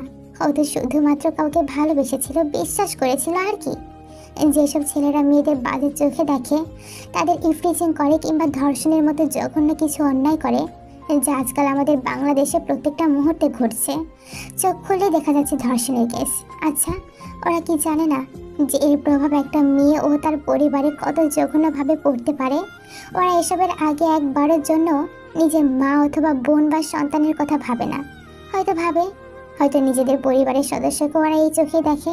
নয়তো আমরা আমাদের দেশে এমন নিউজ কেন দেখতে পাচ্ছি যে একজন বাবা তার নিজের মেয়েকে ধর্ষণ করছে? Bloody sheet.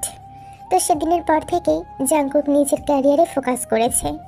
যে করে হোক না কেন, তার পরিবারের সাথে এবং তার বোনের সাথে হওয়া অন্যায়ের বদলা তাকে নিতেই হবে। মানে নিতেই হবে। সকাল হতে জিমিনা সুগার অফিসে চলে আসে। অফিসে আসতে সুগার ডাক পড়েছে। দ্রুত জিমিনা তার কক্ষে যায়। জিমিনা আসতেই সুগা অবাক চোখে তাকিয়ে আছে। মেয়েটা কি সুন্দর, কতই না মায়াবতী। মেয়েটাকে দেখলেই মনে হয় কোন এক নেমে এসেছে তার সামনে। এক্সকিউজ মি স্যার, কি দেখছেন এভাবে? ডেকেছেন আমায়? স্যার, আমি কিছু বলছি, আমাকে ডেকেছেন? ও হ্যাঁ, জিমিনা, মানে বলছিলাম যে এক কাপ কফি বানাতে হবে তো। ওকে, দিচ্ছি। জিমিনার কথা না বাড়িয়ে কফি বানাতে চলে যায়। সুগার মুখটা একদম মলিন হয়ে যায়। সে কি দেখতে এতই খারাপ হয় যে তার দিকে জিমিনা একবারও ভালো মতো তাকায় না? তার বড্ড আফসোস। যেখানে আর্মির সমাজে মেয়েরা তাকে পাওয়ার জন্য সারাদিন ইয়ঙ্গি ম্যারিমি বলে চিল্লায়, আর তাকে পাওয়ার জন্য সারাক্ষণ যুদ্ধ লেগে পড়ে, আর তাকে এই মেয়েটা একদম পাত্তা দেয় না। নিজের ফোনটা বের করে কয়েকটা সেলফি উঠিয়ে নিল আর নিজে নিজে দেখে বলল, না, আমি তো এতটাও খারাপ না। তাও কেন যে মহারানী একটু ফোকাস করে না আমার দিকে কে জানে। কবে যে একটু নজরে পড়বো আমি তার, কবে যে ঘরে বউ করতে পারবো। হায় খোদা, কবে নিয়ে আসবে এই সময়টা? স্যার, আপনার কফি। আপনি আবারও ভাবনার জগতে পা দিয়েছেন। আমার তো মনে হচ্ছে আপনি দিন দিন পাগল হয়ে যাচ্ছেন। না, দাও, কফিটা দাও। ওয়েট আ মিনিট, তুমি কি আমাকে ইনডিরেক্টলি পাগল বললা? না স্যার, আমি ডিরেক্টলি বলেছি।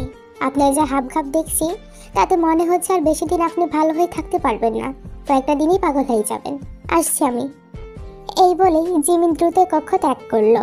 সুগা মুচকি এসে বলল, ইয়াস সুইটহার্ট, পাগল তো হয়ে গেছি।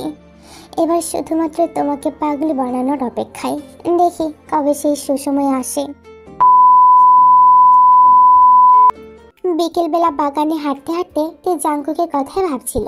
ঠিক তখনই জাংকুকের ফোন আসে। ফোনটা দ্রুত রিসিভ করে বলল, আসসালামু আলাইকুম জামাই। ওয়ালাইকুম আসসালাম বউ। বেশ কোশমিজাজে আছো বুঝি? বলো, কি করছো? আপনার কথাই ভাবছিলাম। আপনার তো আর সময় নেই আমার কথা ভাবার, তাই না? ব্যস্ত মানুষ। জাংকুক হেসে ফেলল। ইস, কতদিন পরে তে হাসিটা শুনছে। ছেলেটা জ্বলন্ত আগুনে পুড়িয়ে মারবে একদিন মেয়েটাকে। কিছুক্ষণ কথা হলো দুজনের মাঝে। তবে জাংকুকের হাতে বেশি সময় নেই। সে দ্রুত বলল, তে, একটা কাজ করো তো। হ্যাঁ বলুন, কি কাজ? ফোনটা রেখে আমাদের রুমে গিয়ে আলমারিটা খুলবে কেমন? আর নিচের যে ড্রয়ারটা আছে না, ওই ড্রয়ারটা খুলে দেখো। কেন, কি আছে ওতে? গেলেই বুঝতে পারবে। রাখছি আমি। জাংকুক কলটা কেটে দেয়। তে এক দৌড়ে রুমে চলে আসে। কথা মতো ড্রয়ার খুলতেই দেখে একটা বড় বক্স। বক্সটা নিয়ে অধীর আগ্রহে খাটে গিয়ে বসে পড়ে তে। খুলে দেখলো ভেতরে প্রায় 16 রকমের চুড়ি। তে খুশি হয়ে একদম লাফিয়ে উঠছে। মানুষটা এসব সারপ্রাইজ দেওয়ার সময় পায়। তবে একটা জিনিসটা বুঝছে না, জাংকুক বুঝলে কি করে যে তার চুড়ি পছন্দ। তবে বক্সের চুড়ির সাথে একটা সুন্দর গোলাপও ছিল। যদিও ফুলটা অনেকটা শুকিয়ে গিয়েছে, তবে তে খুব যত্ন করে সেটাকে তার পড়ার টেবিলের এক পাশে সাজিয়ে রাখে। এই ফুলটা দেখলে তার মনে হবে যে জাংকুক তার সাথে আছে। অপরদিকে, থ্যাংক ইউ দোস্ত, সেদিন রাতে ম্যানেজ করে নিলি। তুই না থাকলে তো। আরে চিল ইয়ার, তুই তো আমার ফ্রেন্ড। সে ন্যাংটা কালের ফ্রেন্ড, এইটুকু তো করতেই পারি তোর জন্য। আর তোর কষ্ট তো আমি বুঝি বল। মানে মানে আবার কি? এখন আবার সাধু সাজিস নাকি তুই জাঙ্কুক? হয়েছে থাক, এত সাধু সাজতে হবে না তোর। ছেলেদের কষ্ট তো হবে একটু বল। হোয়াট দ্য ফাক জিহ, কি বলতে চাইছিস ক্লিয়ার করে বলতো, মেয়েদের মতো ঢং করিস না। ছি ছি, বালের শার্ট, বইয়ের শোকে এখন তুই ছেলেদেরও মেয়ে ভাবা শুরু করেছিস জাঙ্কুক। দেখ জাঙ্কুক, সাবধান হয়ে যা, আর্মি ক্যাম্পে কিন্তু এসব অ্যালাউ নেই। যে হোক, তুই কি জীবনে শুধরাবি না? উফ, রাখছিস কেন ভাই? কি করে শুধরাবো বলতো? আমার কি তোর মতো বউ আছে? বয়স হয়ে যাচ্ছে ঠিকই, কিন্তু ছুটিও পাচ্ছি না। আর ওদিকে মাও তো বেশি গরজ করছে না। আর আমার বিয়েটাও হচ্ছে না। আমার কি বাসর টাসর করতে মন চায় না বল? উফ, এত কষ্ট নিতে ঘুমাস কম নিচে হোক। আচ্ছা শোন, আর বেশি কষ্ট করতে হবে না তোকে, আর একটু অপেক্ষা কর। এই মিশনটা ঠিকঠাকভাবে শেষ করি, তারপরে তোর বউ আমি নিজ দায়িত্ব খুঁজে বের করবো। আরে দোস্ত, এত কষ্ট করতে হবে না। তুই এত কষ্ট করে খুঁজতে যাবি কেন? তোর বাসাতেই তো। মানে না, মানে মানে কিছু না। আচ্ছা জাঙ্কুক শোন, আমি বলছিলাম যে এই মিশনটা শেষ করে আমরা বেঁচে ফিরতে পারবো তো? যে হোক, লাইক সিরিয়াসলি তুই এ কথা বলছিস? কেন পারবো না? পারতেই হবে। আমার বউয়ের সাথে এখনো বাসর করা বাকি দোস্ত। বাসর করার জন্য হলেও ফিরতে হবে, আর তোকে ফিরতে হবে তোর বিয়ে করার জন্য। ফিরতে তো হবেই আমাদের। দুজনে এবার হেসে উঠল। এতদিন যেই অপেক্ষায় ছিল সেই সময়টা চলে এসেছে। ট্রেনিংয়ে যাবে এখন তারা। সব রেডি করতে করতে জাঙ্কুকে উদ্দেশ্য করে যেহব আবারও বলে উঠল, দোস্ত, একটা বিষয় ভেবে মনে মনে বেশ খুশি লাগছে। এখন আমার মনে হচ্ছে বিয়ে না করাই ভালো। কারণ দেখ, তোর যা অবস্থা তাতে মনে হচ্ছে যে খাবার সামনে আছে অথচ খেতে পারছি না। স্বাধীন দেশে মুক্তিযোদ্ধারা ঢুকতে পারছে না। বিয়ে করেছিস অথচ বাসর করতে পারিসনি। আহ, কি যে কষ্ট। যে হোক, প্লিজ ভাই থাম, আর কাটা খায় নুনের ছিটা মারিস না।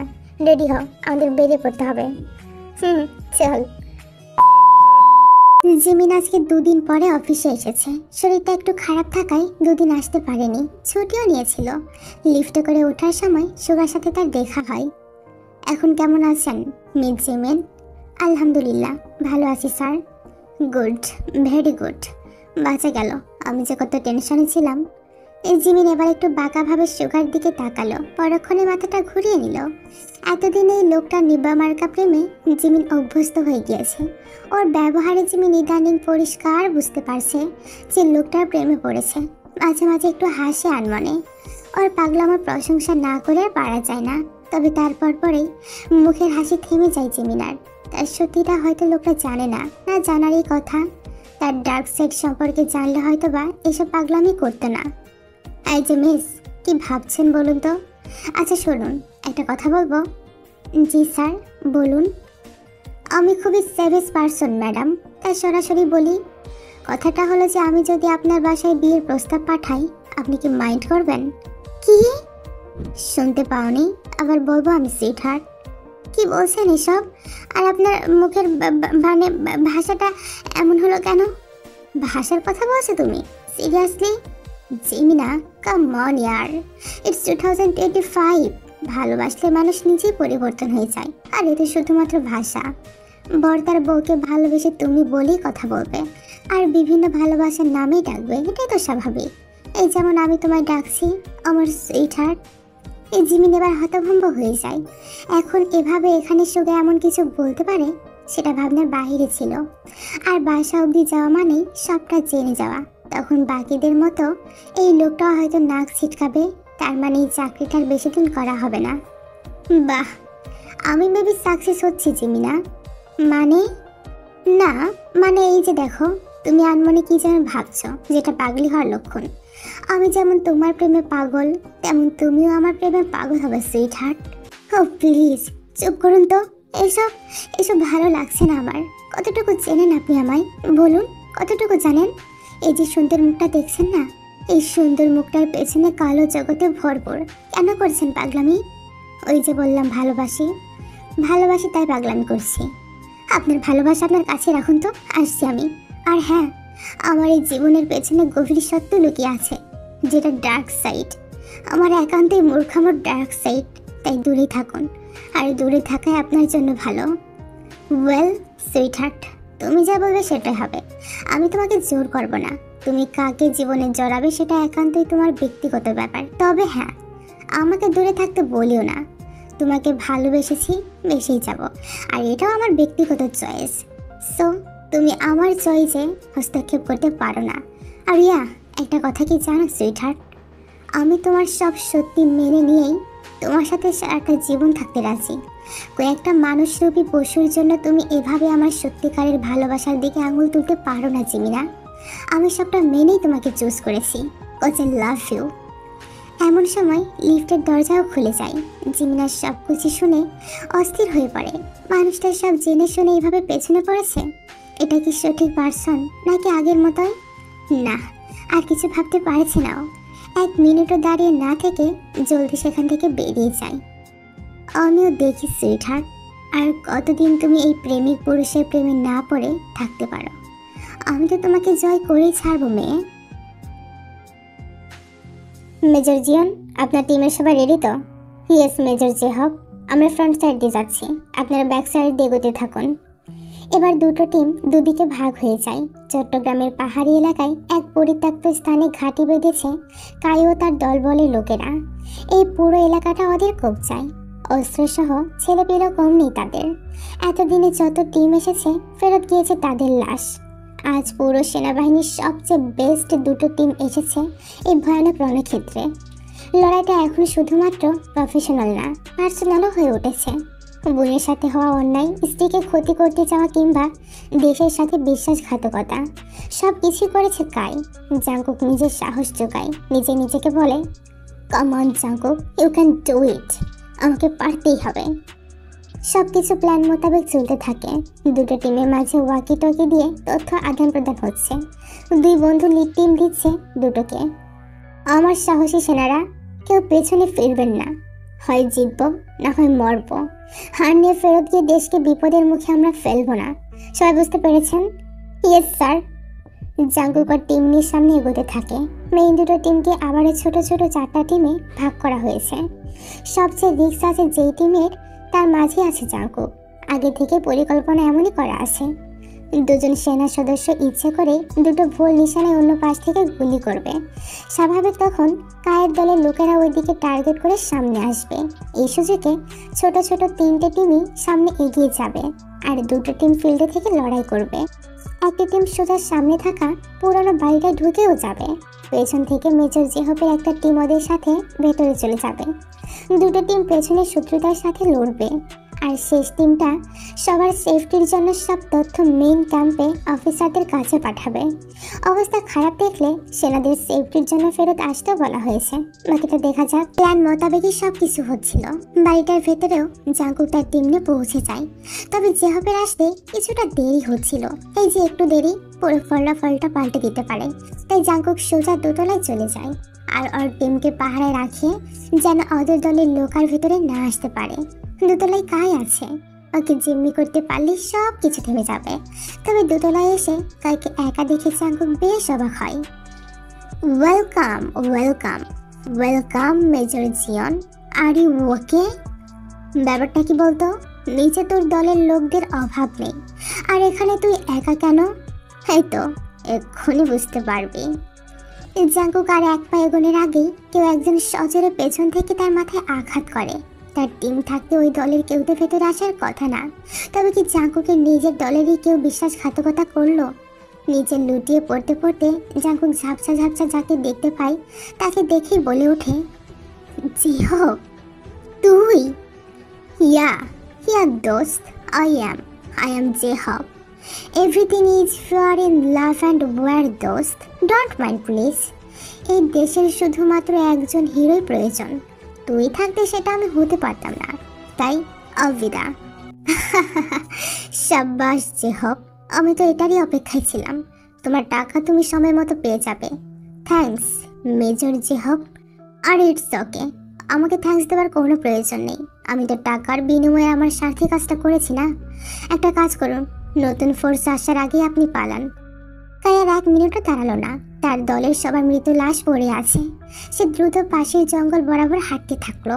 তবে হঠাৎই একটা গুলির আওয়াজ তার যাত্রা থামিয়ে দিল। পেছন হতে কেউ গুলি করেছে, বুক বেয়ে রক্ত বেরোচ্ছে। পেছনে তাকাতে দেখলো জাঙ্কুক গুলি হাতে দাঁড়িয়ে আছে, যেহব কিছু বলছে না। ইউ ব্লাডি বিচ, হাই পশু, চুপ। You bitch, yes you are. আজ তোকে আমি ছাড়খাড় করে দেব, ছাড়খাড় করে দেব তোকে। জাঙ্কুক, জাঙ্কুক থাম প্লিজ, আর গুলি চালাস না, মরে যাবো আমি। কাই, জাস্ট এতটুকুতেই ব্যাস তোর খেল খতম? হ্যাঁ, আরে ইয়ার তোকে তো মারতে এসেছি আমি, তোর জম আমি। দেখ আমাকে, আমি মেজর জিয়ন, তোর জম। আমার বইয়ের গায়ে হাত দিস তুই? হ্যাঁ, আমার বোনের সারা জীবনের জন্য হাসি কেড়ে নিস তুই? আমার পরিবারের কাল হয়ে যাস তুই? হ্যাঁ বল, আমার ফুলের মতো পবিত্র বোনকে চেয়েছিলি না তুই? দেখ আজ আমি তোর কি হাল করি। তোর এই ভয়ানক মৃত্যু প্রত্যেকটা ধর্ষণকারী দেশদ্রোহী মনে রাখবে। And yes, let's the main game begin my dear কাই।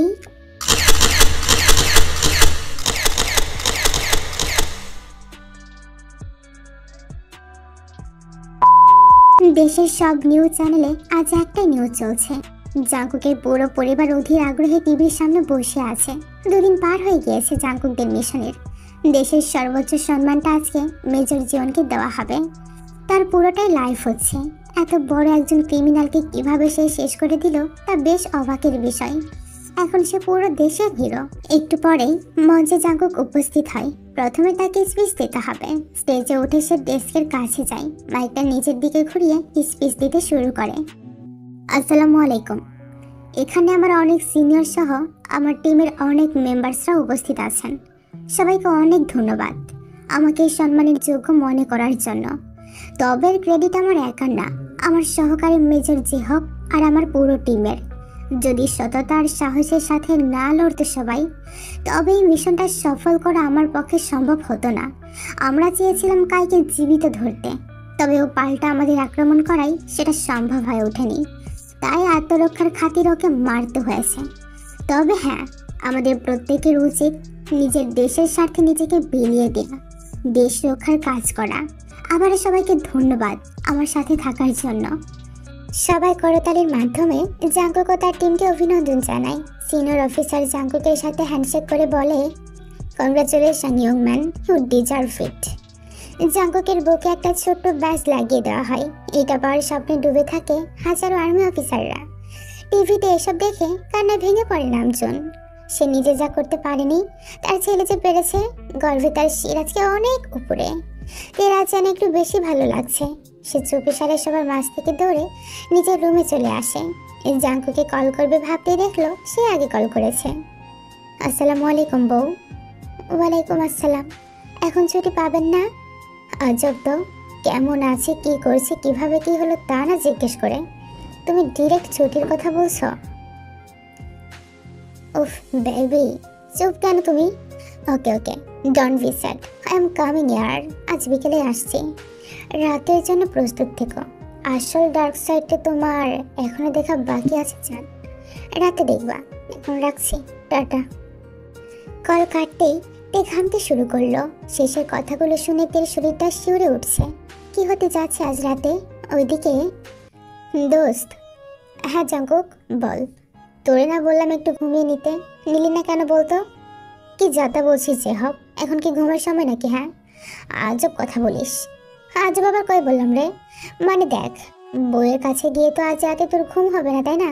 তাই জন্য বলছিলাম আর কি। শাট আপ যে হব, আইনে বালিশ। হিংসে হলে এই বালিশ জড়িয়ে আজ শুয়ে থাকিস কেমন? মজা নিস না তো, পারলে একটা বিয়ের ব্যবস্থা কর। করবো। আগে আমার বাসরটা আজ ঠিকভাবে হোক, তারপরে কাকায়ের সঙ্গে বিয়ের কথা বলবো। মানে মানে আর কি, আমার নাকের ডগায় আমার বোনের সাথে প্রেম করবি আর আমি কিছু বুঝতেই পারবো না? যে হোক, মেজর জিয়ন জাঙ্কুকের চোখে ফাঁকি দেওয়া এত সহজ না। লিসার সাথে যা হচ্ছে সবটাই আমার জানা দোস্ত। নয় হ্যাঁ না, মানে জাঙ্কুক শোন, আমি তোকে বুঝিয়ে বলছি জাঙ্কুক। ও কাম অন ইয়ার, আই নো ইউ ব্রাদার। তুই আমার বন্ধু কম ভাই বেশি। আমি জানি কেন লুকিয়ে রেখেছিস। ভেবেছিস আমাদের বন্ধুত্ব নষ্ট হবে, তাই তো? আমি মানবো না, ব্লা ব্লা। বাট যে হোক, তোর থেকে বেটার লিসার জন্য আর কেউ হতেই পারে না, তা আমি খুব ভালো করে জানি। আর লিসাও তোকে ভালোবাসে। সো তোদের বিয়ে দেওয়ার দায়িত্বটা আমার। সিলিয়ার। জিহব জাঙ্কুকে এবার জড়িয়ে ধরলো। তাদের বন্ধুত্ব সত্যি অসাধারণ। সেই ছোটবেলা থেকেই তারা বেস্ট ফ্রেন্ড। জিহব জাঙ্কুক দুজনে সবসময় একে অপরের বিপদে পাশে থেকেছে, আজকেও তাই হলো। জিহব হেল্প না করলে প্রতিশোধটা তার নেওয়া হতো না। এসব কিছু ওদের প্ল্যানেরই অংশ ছিল, যেন নিজের আত্মরক্ষার উদাহরণ দেখিয়ে নিজের সবচেয়ে বড় শত্রুকে নিজ হাতে শাস্তি দিতে পারে জাঙ্কুক। তাই কাইকে আগে বিশ্বাস করানো হয়েছিল যে জিহব তার দলে ছিল। তবে সে হয়তো ভুলে গিয়েছিল যে সবাই তার মতো দেশদ্রোহী রাজাকার না, কেউ কেউ দেশপ্রেমীও হয়। তাই আজ সে মাটির নিচে। মা, একটু কথা বলবো তোমার সাথে? হ্যাঁ সোনা, বল। কিছু খাবি? বানিয়ে দিব? না মা, আসলে আমি মা, আমি বিয়ে করতে চাই। কি? জি মা। সোনা, যা বলছিস ভেবে বলছিস তো? হ্যাঁ মা, আর যে আমাকে বিয়ে করতে চাই সে সবটা জেনে আমাকে বিয়ে করতে চায় মা। তুই কি ওই ছেলেকে ভালোবাসিস সোনা? জিমিন চুপ করে থাকে। সে নিজের উত্তরটা ঠিক জানে না, তবে এটা ঠিক যে সুগার বাচ্চা আমার নজর এড়ায় না। কিছুটা দুর্বল হয়তো সে নিজেও হয়েছে।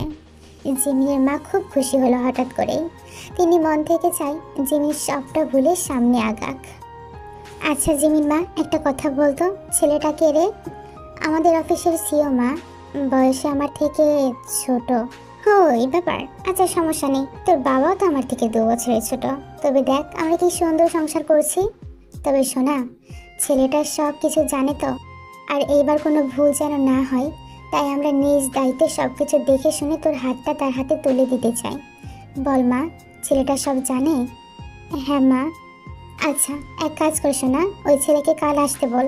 সব কথা জাঙ্কুকের সামনে হবে। আমরা তোর জীবনটা আবার নিজ হাতে সুন্দর মতো গুছিয়ে দিতে চাই। জিমিন মাথা নেড়ে রুমে চলে যায়। জিন মুচকি এসে নামজনকে সবটা বলতে চাই।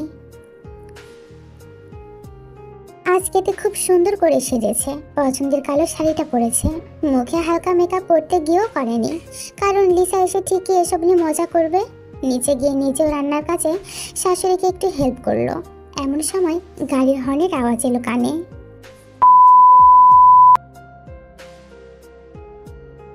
এক্সকিউজ মি বিউটিফুল লেডি, কাজ শেষ হলে আমাকে একটু সময় দেওয়া যাবে? বারান্দায় ফুল গাছগুলোতে পানি দিচ্ছিল তে নিজের রুমে। জাঙ্কুকের কথা শুনতে পেয়েও সে পেছনে তাকায় না। জাঙ্কুক বুঝে নেয় যে মেয়েটার অভিমান জমেছে। সবই বুঝলাম, তাই বলে বৃষ্টির সিজনে রাতের বেলা ফুলের টবে পানিকে দাইতে? তো এবারও কোনো জবাব দিল না। তার ভীষণ রাগ উঠেছে এই লোকটার উপরে, কারণ বিকেলে আসার পর থেকে সবার সাথে কথা বলেছে, দেখা করেছে, গিফট দিয়েছে, অথচ বইয়ের খোঁজ নেওয়ার সময় নেই তার। একবারের জন্য রুমে আসেনি, সবার সামনে তেমন পাত্তাও দেয়নি। বড় অফিসার হয়েছে দেখে কি দুনিয়া সব উল্টে ফেলেছে নাকি? একে দেখাটা তার কাছে কি খুব তুচ্ছ বিষয়? রাগে জেদার কথাই বলবে না সেই লোকটার সাথে। হঠাৎ পেছন থেকে কেউ কোমর জড়িয়ে ধরায় অনেকটা কেঁপে উঠল তে। নড়াচড়া বন্ধ করে একদম স্থির হয়ে গেল। শ্বাসও প্রায় আটকে যাওয়ার মতো অবস্থা। বুঝলো যে এটা জাঙ্কুকের কাজ। তে এবার কাঁপা গলায় বলে, হাতটা সরান প্লিজ। কেন? বউ তো আমারই, আমি ছোব না? জাঙ্কুকে আবার এক হাত দিয়ে তের খাত থেকে চুলগুলো সরিয়ে দিয়ে এক পাশে নিজের মুখটা গুজে দিল, আর শক্ত করে কোমরটা জড়িয়ে ধরে বলে, সবসময় বাচ্চাদের মতো নাক ফুলে থাকলে হয় না বউ, এখন বড়দের মতো কিছু করার সময়। তে কেঁপে উঠল, কিচ্ছু বলল না। কেন জানি এখন একটু বেশি ভয় লাগছে জাঙ্কুককে। জাঙ্কুকের হাত ধরে ওকে নিজের দিকে ঘোরায়, মুখটা উঁচু করে ধরে কপালে একটা গভীর চুম্বন এঁকে দেয়। তে চোখ বন্ধ করে দাঁড়িয়ে আছে, দূরে গিয়ে বাধা দিচ্ছে না আর কাছে এসে সায়া দিচ্ছে না। জাঙ্কুকের অবস্থা বুঝতে পেরে বলে, ভয় করছে বউ? না মানে আপনার কথা কাজ সব কিছু আজ একটু অন্যরকম লাগছে। কি চান আপনি? তে এতটুকুতেই ভয় পেয়ে যাও? আর এই তুমি জীবন জাঙ্কুককে হ্যান্ডেল করবে? হ্যাঁ, আমি কি চাই তুমি জানো না তে? তে পাখি, আমাকে আজ একটু সময় দেবে নিজের মাঝে হারিয়ে যাওয়ার? মানে আমি কি গলক ধাঁধা নাকি, হ্যাঁ, যে আপনাকে আমার মাঝে হারিয়ে যাওয়ার সুযোগ দেব? এর বোকা বোকা কথায় এমন অবস্থায় হেসে ফেলল জাঙ্কুক। ওকে এবার কোলে করে নিয়ে রুমে আসে। রুমে আসতেই তে অবাক, রুমটা কি সুন্দর করে সাজানো। কে সাজিয়েছে? নিশ্চয় জাঙ্কুক। তারপরে বেডের দিকে তাকালো, গোলাপের পাপড়িতে ভরপুর বিছানা। বাহ, এই লোকটা এত রোমান্টিক। জাঙ্কুক এবার তেকে অবাক করে দিয়ে ওকে নিয়ে এসে খাটে বসায়। এর বুকটা এবার কাঁপছে। বারবার বেডের দিকে তাকালেই মনে হচ্ছে যে আজ বুঝি সব শেষ। তেকে পাগল করে দিবে জাঙ্কুক, আর নিজেও পাগলামিতে মত্ত হবে। হয়তোবা রাতটুকু দুজনের স্বপ্নের মতো কাটবে। সবকিছু প্রথমবারের মতো জিয়ন জাঙ্কুক আরও নতুনভাবে তেকে চিনবে। তেও জিয়ন জাঙ্কুককে আরও একভাবে নতুন রূপে দেখবে। এসবের মানে কি বুঝতে পারছো না তে? বউ, মনে করে দেখো তো, বাসরাটা এমন সুন্দর করে সাজানো ছিল, তবে আফসোস ওই দিন আমি তোমাকে আমার ভালোবাসা দিয়ে সাজিয়ে তুলতে পারিনি। আজকে যখন সেই সময়টা এসেছে, তাহলে রুমটা কেন অগোছালো থাকবে? তাই এই ব্যবস্থা। পছন্দ হয়েছে? অনেক, খুব সুন্দর হয়েছে। কোনটা, বেড নাকি রুম? এবার লজ্জায় পড়ে গেল, সব লাগাম ছাড়া কথা বলছে। জাঙ্কুক মুচকি এসে আবারও বলে উঠল, তে কিছু তো বলো প্লিজ বউ। মানে আসলে আপনি এসব কখন করলেন? হয় যে যখন তুমি আনমনা হয়ে বারান্দায় ফুল গাছে পানি দিচ্ছিলে, ঠিক তখনই। তে মুচকি মেরে হাসে। জাঙ্কুক এবার কিছু না বলে উঠে আলমারি থেকে একটা হলুদ প্যাকেট বের করে নিয়ে তের সামনে আসে। তে অবাক চোখে তাকায়। জাঙ্কুক প্যাকেটটা খুলতে ইশারা করে। তেও তাই করলো। প্যাকেটটা খুলতে অবাক হয়ে যায়। কি সুন্দর একটা নীল শাড়ি। আচ্ছা, ওর যে নীল শাড়ি পছন্দ জাঙ্কুক কি করে জানলো? বউ, পছন্দ হয়েছে? ভীষণ সুন্দর, কিন্তু নীল রং কেন? কারণ নীল শাড়িতে আমার বউটাকে ভীষণ সুন্দর লাগে। তোমাকে প্রথম আমি নীল শাড়িতে দেখেছিলাম, তোমার মনে আছে তে? যখন কলেজ ট্রিপে জঙ্গলে হারিয়ে গিয়েছিলে, তখন তুমি নীল শাড়ি পরেছিলে। ওই দিন তোমায় দেখে আমার মাথাটা ঘুরে গিয়েছিল, তাই আজও নিয়ে এসেছি। You know why? বলে চোখ টিপল জাঙ্কুক। তে হা হয়ে গেল। পর মুহূর্তে লজ্জায় নুয়ে গেল। জাঙ্কুক অশোকের দিকে আর গেল না। ওর লজ্জা দেখতে গেলে আজ রাত পুরাবে। এখন তো সময়টা ওদের। জাঙ্কুক চোখ ছোট ছোট করে অনুরোধ কণ্ঠে বলল, এখন পড়বা এটাতে আমার জন্য প্লিজ। এবার তে জাঙ্কুকের দিকে তাকালো। অমন একটা অনুরোধ কি একদম ফেলা যায়? তে আস্তে করে বলে উঠল, আমি চেঞ্জ করে আসছি। বলে বিছানা থেকে উঠতেই জাঙ্কুকের হাতটা চেপে ধরল। হাতে বাধা পেয়ে পেছন ফিরে তাকালো তে। জাঙ্কুক যেন নিজের মধ্যে নেই। জাঙ্কুক বিছানায় বসে তের দিকে মাথা উঁচু করে তাকিয়ে। তে পেছন ফিরে জাঙ্কুকের দিকে চেয়ে আছে। জাঙ্কুক ওভাবে বলে ফেলল, বউ, শাড়িটা আমি পরিয়ে দেই। তে চোখ বড় বড় করে তাকালো। আর পুরো শরীরে যেন হিম্যাক্স রোদ বয়ে গেল হঠাৎ। জাঙ্কুকের চোখে অনুরোধ, গলায় কাতরতা। শিউরে উঠল ওর চাহনি। হাতের শাড়ি শক্ত করে চেপে ধরে মুখ ফুটে কিছু বলতে চাইল। না, আমি আমি পারবো পড়তে। আমি জানিতে তুমি পারবা, তবু আমি চাইছি প্লিজ। তে জাঙ্কুকের দিকে তাকালো। জাঙ্কুকের চোখে মুখে অদ্ভুত নার্ভাসনেস, চোখ ছোট ছোট, কাতর কণ্ঠ। তে না বললে যেন ভীষণ রকমভাবে আহত হবে সে। কেউ আর মানা করলো না, স্বামী তো। তে লজ্জা পাবে, মরেই যাবে লজ্জায়। তবুও স্বামীর মনটুকু ভাঙালো না ও। আলগোছে মাথা নামিয়ে নিল। তে এবার আস্তে করে বলে উঠল, ঠিক আছে, আমি বরং ওয়াশরুম থেকে 2 কাপড় পরে আসি। জাঙ্কুকের চোখে মুখে হঠাৎই উজ্জ্বলা হাসি রেখা দেখা গেল আর বলল, হিয়া প্লিজ দে। তে রীতিমতো হা হয়ে গেল। হ্যাঁ বলে দেওয়াতে মানুষটা এত খুশি। জাঙ্কুকের এই খুশিটুকুর ভীষণ ভালো লাগলো। আলগোছে সিল্কের শাড়িটা বিছানার উপরে রেখে মৃদু হেসে 2 কাপড় নিয়ে ওয়াশরুমে ঢুকে গেল। কিছুক্ষণ বাদেই 2 কাপড় পরে নিজের দিকে তাকিয়ে কিছুটা অবাক হয়ে গেল তে। ব্লাউজ পুরোটাই ব্যাকলেস, স্লিভলেস, পেট পিঠ পুরোটাই দেখা যাচ্ছে। এভাবে এখন জাঙ্কুকের সামনে যাওয়া লাগবে ওর। জাঙ্কুকের প্রতি আবার একটু রাগ হচ্ছে। কতটা বেহায়া হলে এমন একটা ব্লাউজ নিয়ে আসতে পারে? দেখি এসব পরে কোনোদিন। জাঙ্কুক কি বোঝে না নাকি? ও মনে মনে বলল, ইস, উনি এসব কি এনেছেন? এসব তো হিরোইনরা পরে। এই ব্লাউজগুলো কি আমি কখনো পরেছি নাকি? আমার জন্য এসব শাড়ি কেন এনেছেন? এগুলো তো আমি পরতেই পারবো না। আর ওনার সামনে পরে যাবোই বা কি করে আমি? আমার বুঝি লজ্জা করে না? আচ্ছা, দোকানদার ওনাকে আবার ভুল করে এসব ব্লাউজ দিয়ে দেননি তো? ওনার মেবি এই সম্পর্কে তেমন কোনো আইডিয়া নেই, তাই বোধহয় ভুল এটা নিয়ে চলে এসেছেন। হে খোদা, এখন এই অবস্থায় আমি কিভাবে তার সামনে যাব? ভাবতে ভাবতে পর মুহূর্তেই জাঙ্কুকের হাসি খুশি মুখটা মনে করে থেমে গেল। থাক, কি আর হবে, স্বামী তো। এবার ওভাবে ওড়না জড়িয়ে নিয়ে বের হয়ে গেল ওয়াশরুম থেকে। জাঙ্কুক বিছানায় বসা ছিল। ওয়াশরুম থেকে বেরোতেই জাঙ্কুক উঠে দাঁড়ালো। তের পুরো শরীর ঢাকা ওড়নাটা দিয়ে জাঙ্কুক ওর দিকে এক দৃষ্টিতে চেয়ে আছে। ব্রু উঁচিয়ে অবাক চোখে তের আগাগোড়া দেখতে আছে। তে ধীরে ধীরে ওভাবে এগিয়ে এলো। জাঙ্কুকের ওই নেশালো চোখে চোখ আর মেলালো না, বরং ঢোক গিলে আশেপাশে চেয়ে বলে, ব্লাউজটা বেশি রিফিলিং। আপনি বোধহয় ভুলে এটা নিয়ে এসেছেন, তাই না? এসব তো আমি পড়িই না। এই জাঙ্কুকর গা ঢাকা ওড়নার দিকে হাত বাড়ালো, তারপর স্বাভাবিক ভঙ্গিতেই বলল, নাতে, আমি ভেবেই এনেছি। আমার সামনে পড়লে লজ্জা পাবে, কিন্তু রাগ হবে না। আর যদি আমার প্রতি রাগ ফিল করো তাহলে চেঞ্জ করে আসতে পারো। চেঞ্জ করবে? তে মাথা তুলে ওর দিকে তাকিয়ে রইল। জাঙ্কুক ধৈর্য দেখালো, অপেক্ষা করলো বইয়ের রাগ দেখে চেঞ্জ করার, অথচ তেমন কিছু করতে দেখা গেল না। জাঙ্কুক নিঃশব্দে হাসে, তারপরে আলগোছে ওড়নাটা গা থেকে খুলতেই উন্মুক্ত হলো স্ত্রীর গায়ে নিষিদ্ধ অংশের অনেকখানি। তে লজ্জায় দ্রুত কোমর সমান চুল বুকের সামনে এনে ফেলে দিল, পেট ঢেকে দিল দু হাতে, মাথাটা নামিয়ে ফেলেছে লজ্জায়।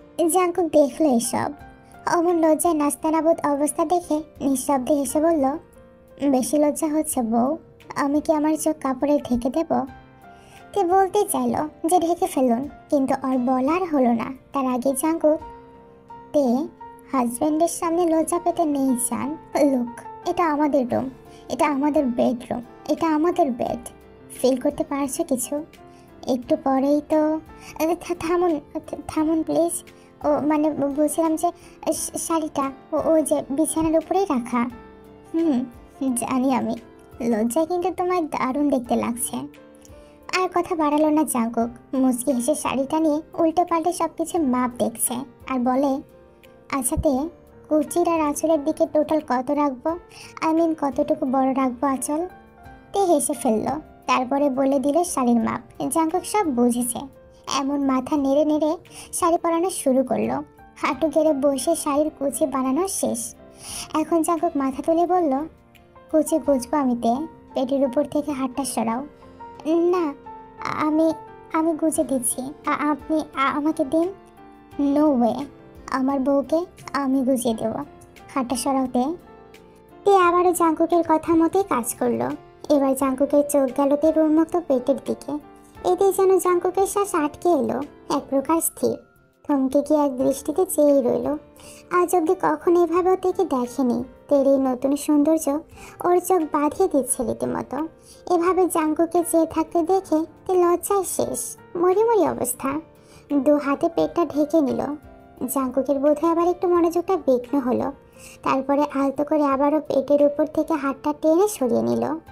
এক হাতে এবার শাড়ির কুচিটা চেপে ধরা অবস্থায় আরেক হাতে ওর কোমরের ডান পাশটা শক্ত করে চেপে ধরল। তারপরে হঠাৎ করে মুখ বাড়িয়ে তার বইয়ের মসৃণ পেটটায় শব্দ করে একটা চুমু খেলো। এ কি করেছে জাঙ্কুক? দমটুকু যে বন্ধ হয়ে এলো রীতিমতো তেল। দু হাতে জাঙ্কুকের মাথার ঘন চুল খামচে ধরে, চোখ শক্ত করে বন্ধ করে ফেললো। জাঙ্কুক ঠোঁট সরিয়ে আরেকবার চুমু খেতেই যেই যাবে পেটের উপরে, ঠিক তখনই ওর মাথার চুল খামচে ধরে ঠেলে সরিয়ে দিল জাঙ্কুককে তে। অস্থির শ্বাস ফেলতে ফেলতে বলল, আমি আমি শাড়িটা নিয়ে মানে ওয়াশরুমে যাই। জাঙ্কুক হাঁটু গেড়ে বসে আছে, মাথা তুলে সেভাবে তাকিয়ে রইল তের অস্থির এলোমেলো মুখটার দিকে। জাঙ্কুকের ওই চোখ দুটো এখন চেনাই যেন যাচ্ছে না। ওর চোখ দুটোতে যেন কেউ রেড ওয়াইন মিশিয়ে দিয়েছে। চোখে মুখে কি প্রবল ঘোর। অন্য সময় জাঙ্কুকের সঙ্গে এই বৌদ্ধ দরজার ভেতরে জীবন জাঙ্কুক বড্ড পার্থক্য। বরাবরের মতোই তের ওই চোখে মরণ হলো। ও কাঁপতে কাঁপতে জাঙ্কুকের থেকে কুচি নিজের হাতে নেওয়ার চেষ্টা করলো, তবে জাঙ্কুক দিল না। আলগোছে কুচি নিয়ে নিজেই গুজে দিল।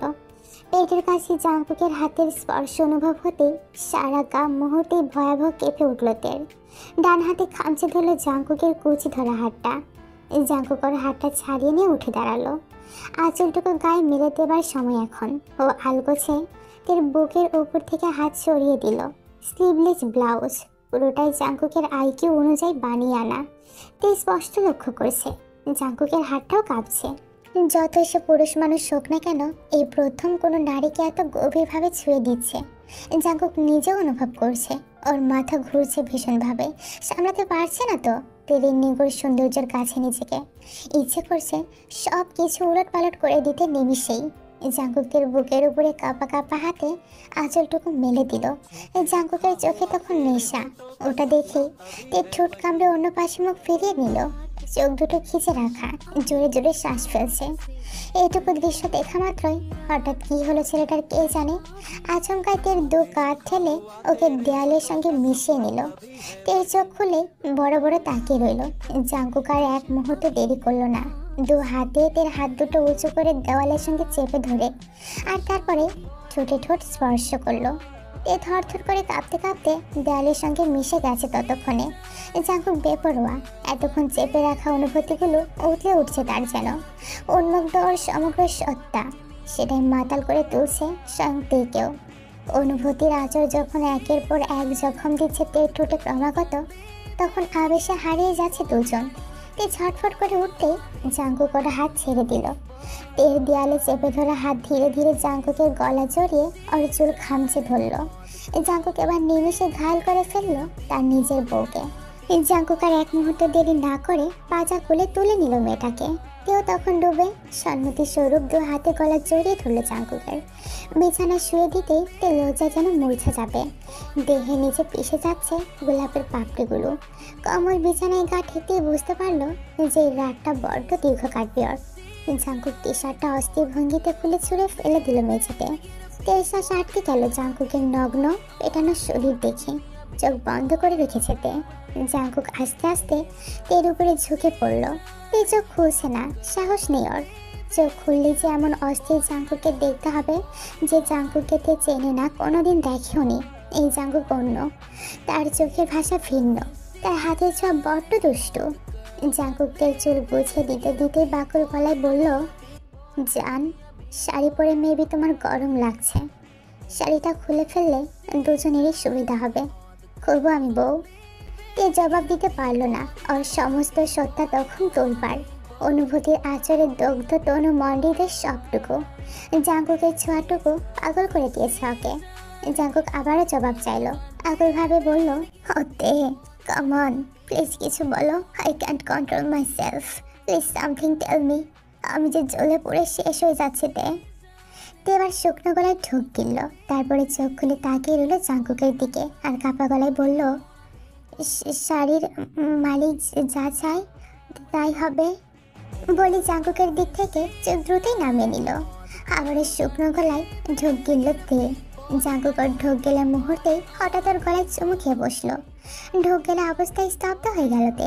জাঙ্কুক ওর গলায় নাক ঘষতে ঘষতে আকুল গলায় বলে, ঢোকটাও তুমি কত সুন্দর করে করতে। আমি তোমার উপর এত কেন ফিদা হচ্ছি বউ? I really don't know. আমাকে পাগল করে দিয়েছো তুমি আর। জাঙ্কুকের এমন কাতর গলা তে আরো পাগল হয়ে যাচ্ছে। অশিহরণে জাঙ্কুকের নগ্ন পিঠ চেপে ধরলো দু হাতে। জাঙ্কুক গলায় নাক ঘষতে ঘষতে সেভাবে শাড়ির আঁচলে হাত রাখলো। আঁচলটুকু সরিয়ে ভালোবাসায় ভরিয়ে দিল তেকে। তে অনুভব করছে আস্তে আস্তে সময় যাচ্ছে আর ভালোবাসা গভীর হচ্ছে।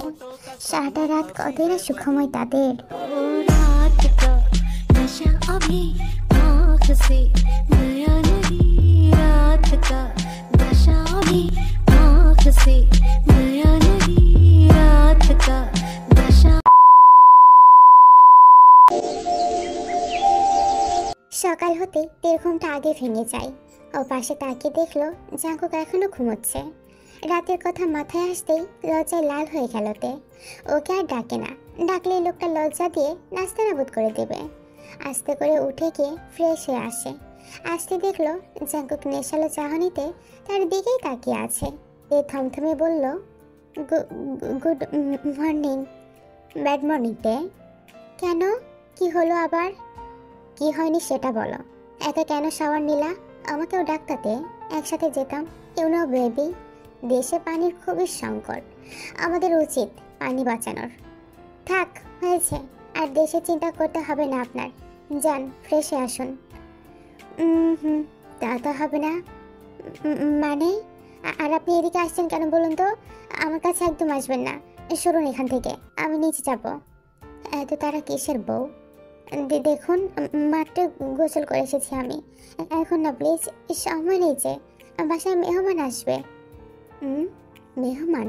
কোন মেহমান আসবে বলো তো, যে আমার থেকেও বেশি জরুরি? উফ, ভুলে গেছেন? জিমিন আপুকে দেখতে আসবে। জাঙ্কুকের এবার মনে পড়ে কাল সন্ধ্যায় তার মাও এই ব্যাপারে বলেছিল। সুগা না কি যেন নাম ছেলেটার। জিমিন সব কিছু ভেবেই সুগাকে বাসায় প্রস্তাব আনতে বলেছে। মেয়েটার সাথে হওয়া অন্যায়ের জবাব দেওয়া হয়েছে। ও এখন অনেকটা নিশ্চিত জীবনকে আরও একটা সুযোগ দিতে চায়, আর এই সুযোগের অংশ সুগা। সুগার ভালোবাসাও যে মারাত্মকভাবে টের পেয়েছে জিমিন, তাই তো রাজি হয়েছে। আর রাজি হওয়াতে সুগার খুশি দেখে কে, আজকেই প্রস্তাব নিয়ে আসবে বলেছে। এবার জাঙ্কুক তেল কপালে ঠোঁট ছুঁয়ে ওকে ছেড়ে দিল। জাঙ্কুকদের বাসার ড্রয়িং রুমে সবাই গোল হয়ে বসে আছে। একপাশে দাঁড়িয়ে আছে জিমিন। সুগা তার বাবাকে নিয়ে এসেছে, সেও মাথা নিচু করে বসে আছে। নীরবতা ভেঙে নামজন বলল, সুগা, তুমি সব কিছু জানো তো বাবা? জি আঙ্কেল, আমি সব কিছু জেনে বুঝে এসেছি। বেশ ভালো কথা। তবে সুগা, চাইলে তুমি আরও একবার ভাবো, আবেগের বসে সিদ্ধান্ত নিও না বাবা। সমাজের মানুষের অনেক কথা শুনতে হবে তোমায়, তখন আমার মেয়েকে ছেড়ে দেবে না তো? আঙ্কেল, যদি মাঝপথে হাতটা ছাড়ারই হতো, তাহলে হাতটা ধরতে চাইবো কেন? I will treat her like my queen uncle. Well, আমার একটাই বোন ভাইয়া, খুব আদরের আমাদের, অনেক কষ্ট সহ্য করেছে গত 12 বছর থেকে, আর সহ্য করার ক্ষমতা নেই যে ওর মাঝে। ওকে আর কখনো কষ্ট দিও না প্লিজ ভাইয়া। দেবো না, কখনোই দেবো না জাঙ্কু, কথা দিলাম তোমায়। আর কখনো যদি আমাদের ছেলেটা কষ্ট দেওয়ার কথা মাথায় আনেও, সেটা আমরা হতে দেব না। আমার খুব পছন্দ হয়েছে জিমিন মাকে, কি মিষ্টি একটা মেয়ে। আপনারা নিশ্চিন্ত থাকুন নামজুন ভাই, বৌমাকে নয়, আমি আমার মেয়েকে ঘরে নিয়ে যাব। একটাই ছেলে আমার মেয়ের বড্ড আফসোস। জিমিন মা থাকলে এই জীবনে আর কোনো আফসোস থাকবে না। সুগার মাও ভীষণ খুশি, সে অসুস্থতার জন্য আসতে পারেনি, তাই আপনাদের চিন্তা করার কোনো প্রয়োজন নেই। আমরা জিমিনকে নিজের মেয়ের মতোই রাখবো। নামজন এবার একটা শান্তির নিঃশ্বাস নিল। নামজন সব খোঁজখবর নিয়েছে। সুগার মতো ভালো ছেলে রাখি একটা, তাই তিনি ভেবেচিন্তেই দ্রুতই বেড ঠিক করে। সুগা আর চোখে জিমিনের দিকে তাকে মিনমিনে বলে, আমি তোমাকে যেতে নিলাম সুইট হার্ট, এবার দেখবে যে ভালোবাসা কাকে বলে। এতটা ভালোবাসা দেব তোমায় যে আমাকে ছাড়া এক সেকেন্ডও থাকতে পারবে না। জিমিনের কথা শুনতে পেল কিনা কে জানে, আনমনে হেসে ফেললো সুগার দিকে চেয়ে। আনমন বলছে, সব সময় আপনার পাশে আমি থাকতে চাই, আর সব সময় আপনাকে আমার পাশে চাই সুগা।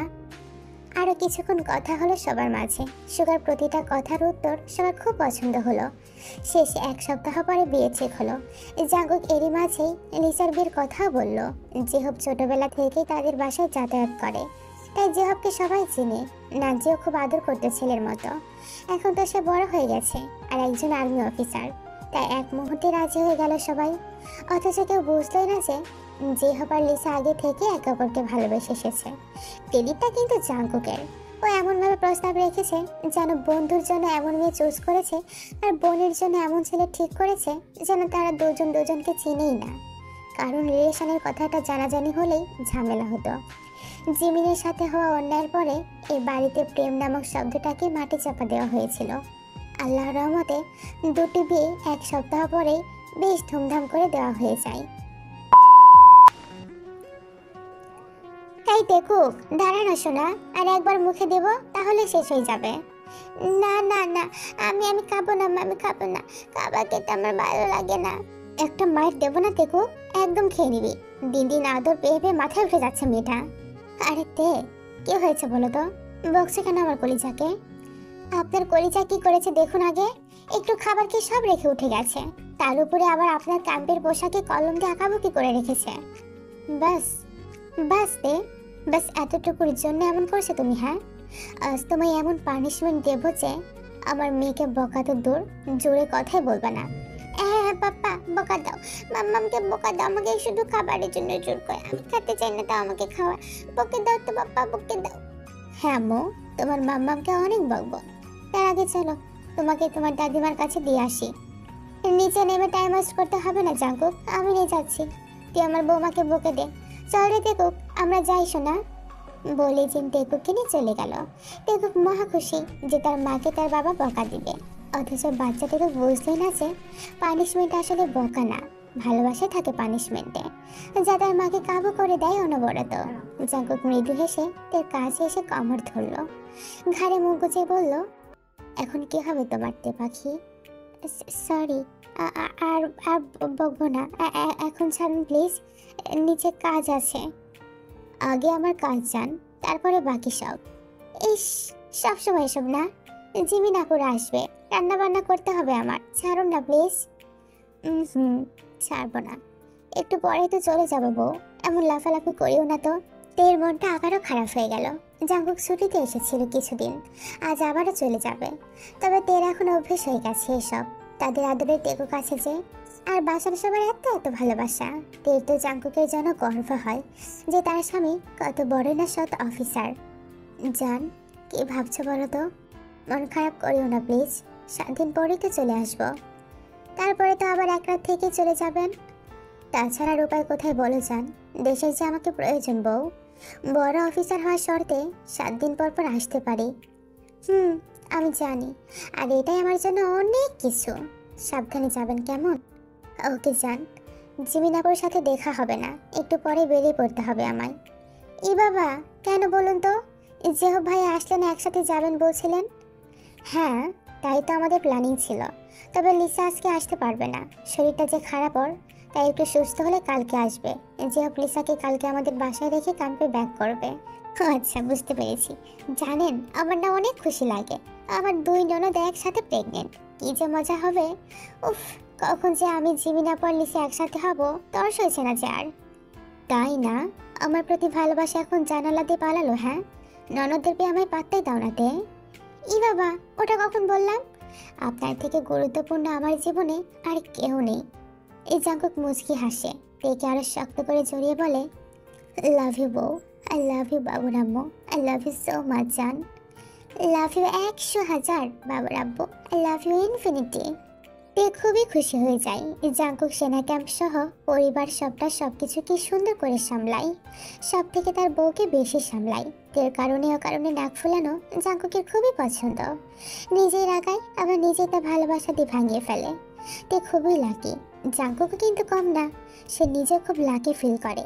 তের সংসার বাচ্চা সহ জীবন জাঙ্কুকে হ্যান্ডেল করার ক্ষমতা রাখে। ওইদিকে ইউনমিন, ওরাও যে বেশ চমৎকার সংসার করছে। 3 মাসে প্রেগনেন্ট জিমিন, লিসারাও কম না, সে নিজেও 2.5 মাসে প্রেগনেন্ট। এইভাবে ওরা খুশি থাকুক সারাটা জীবন।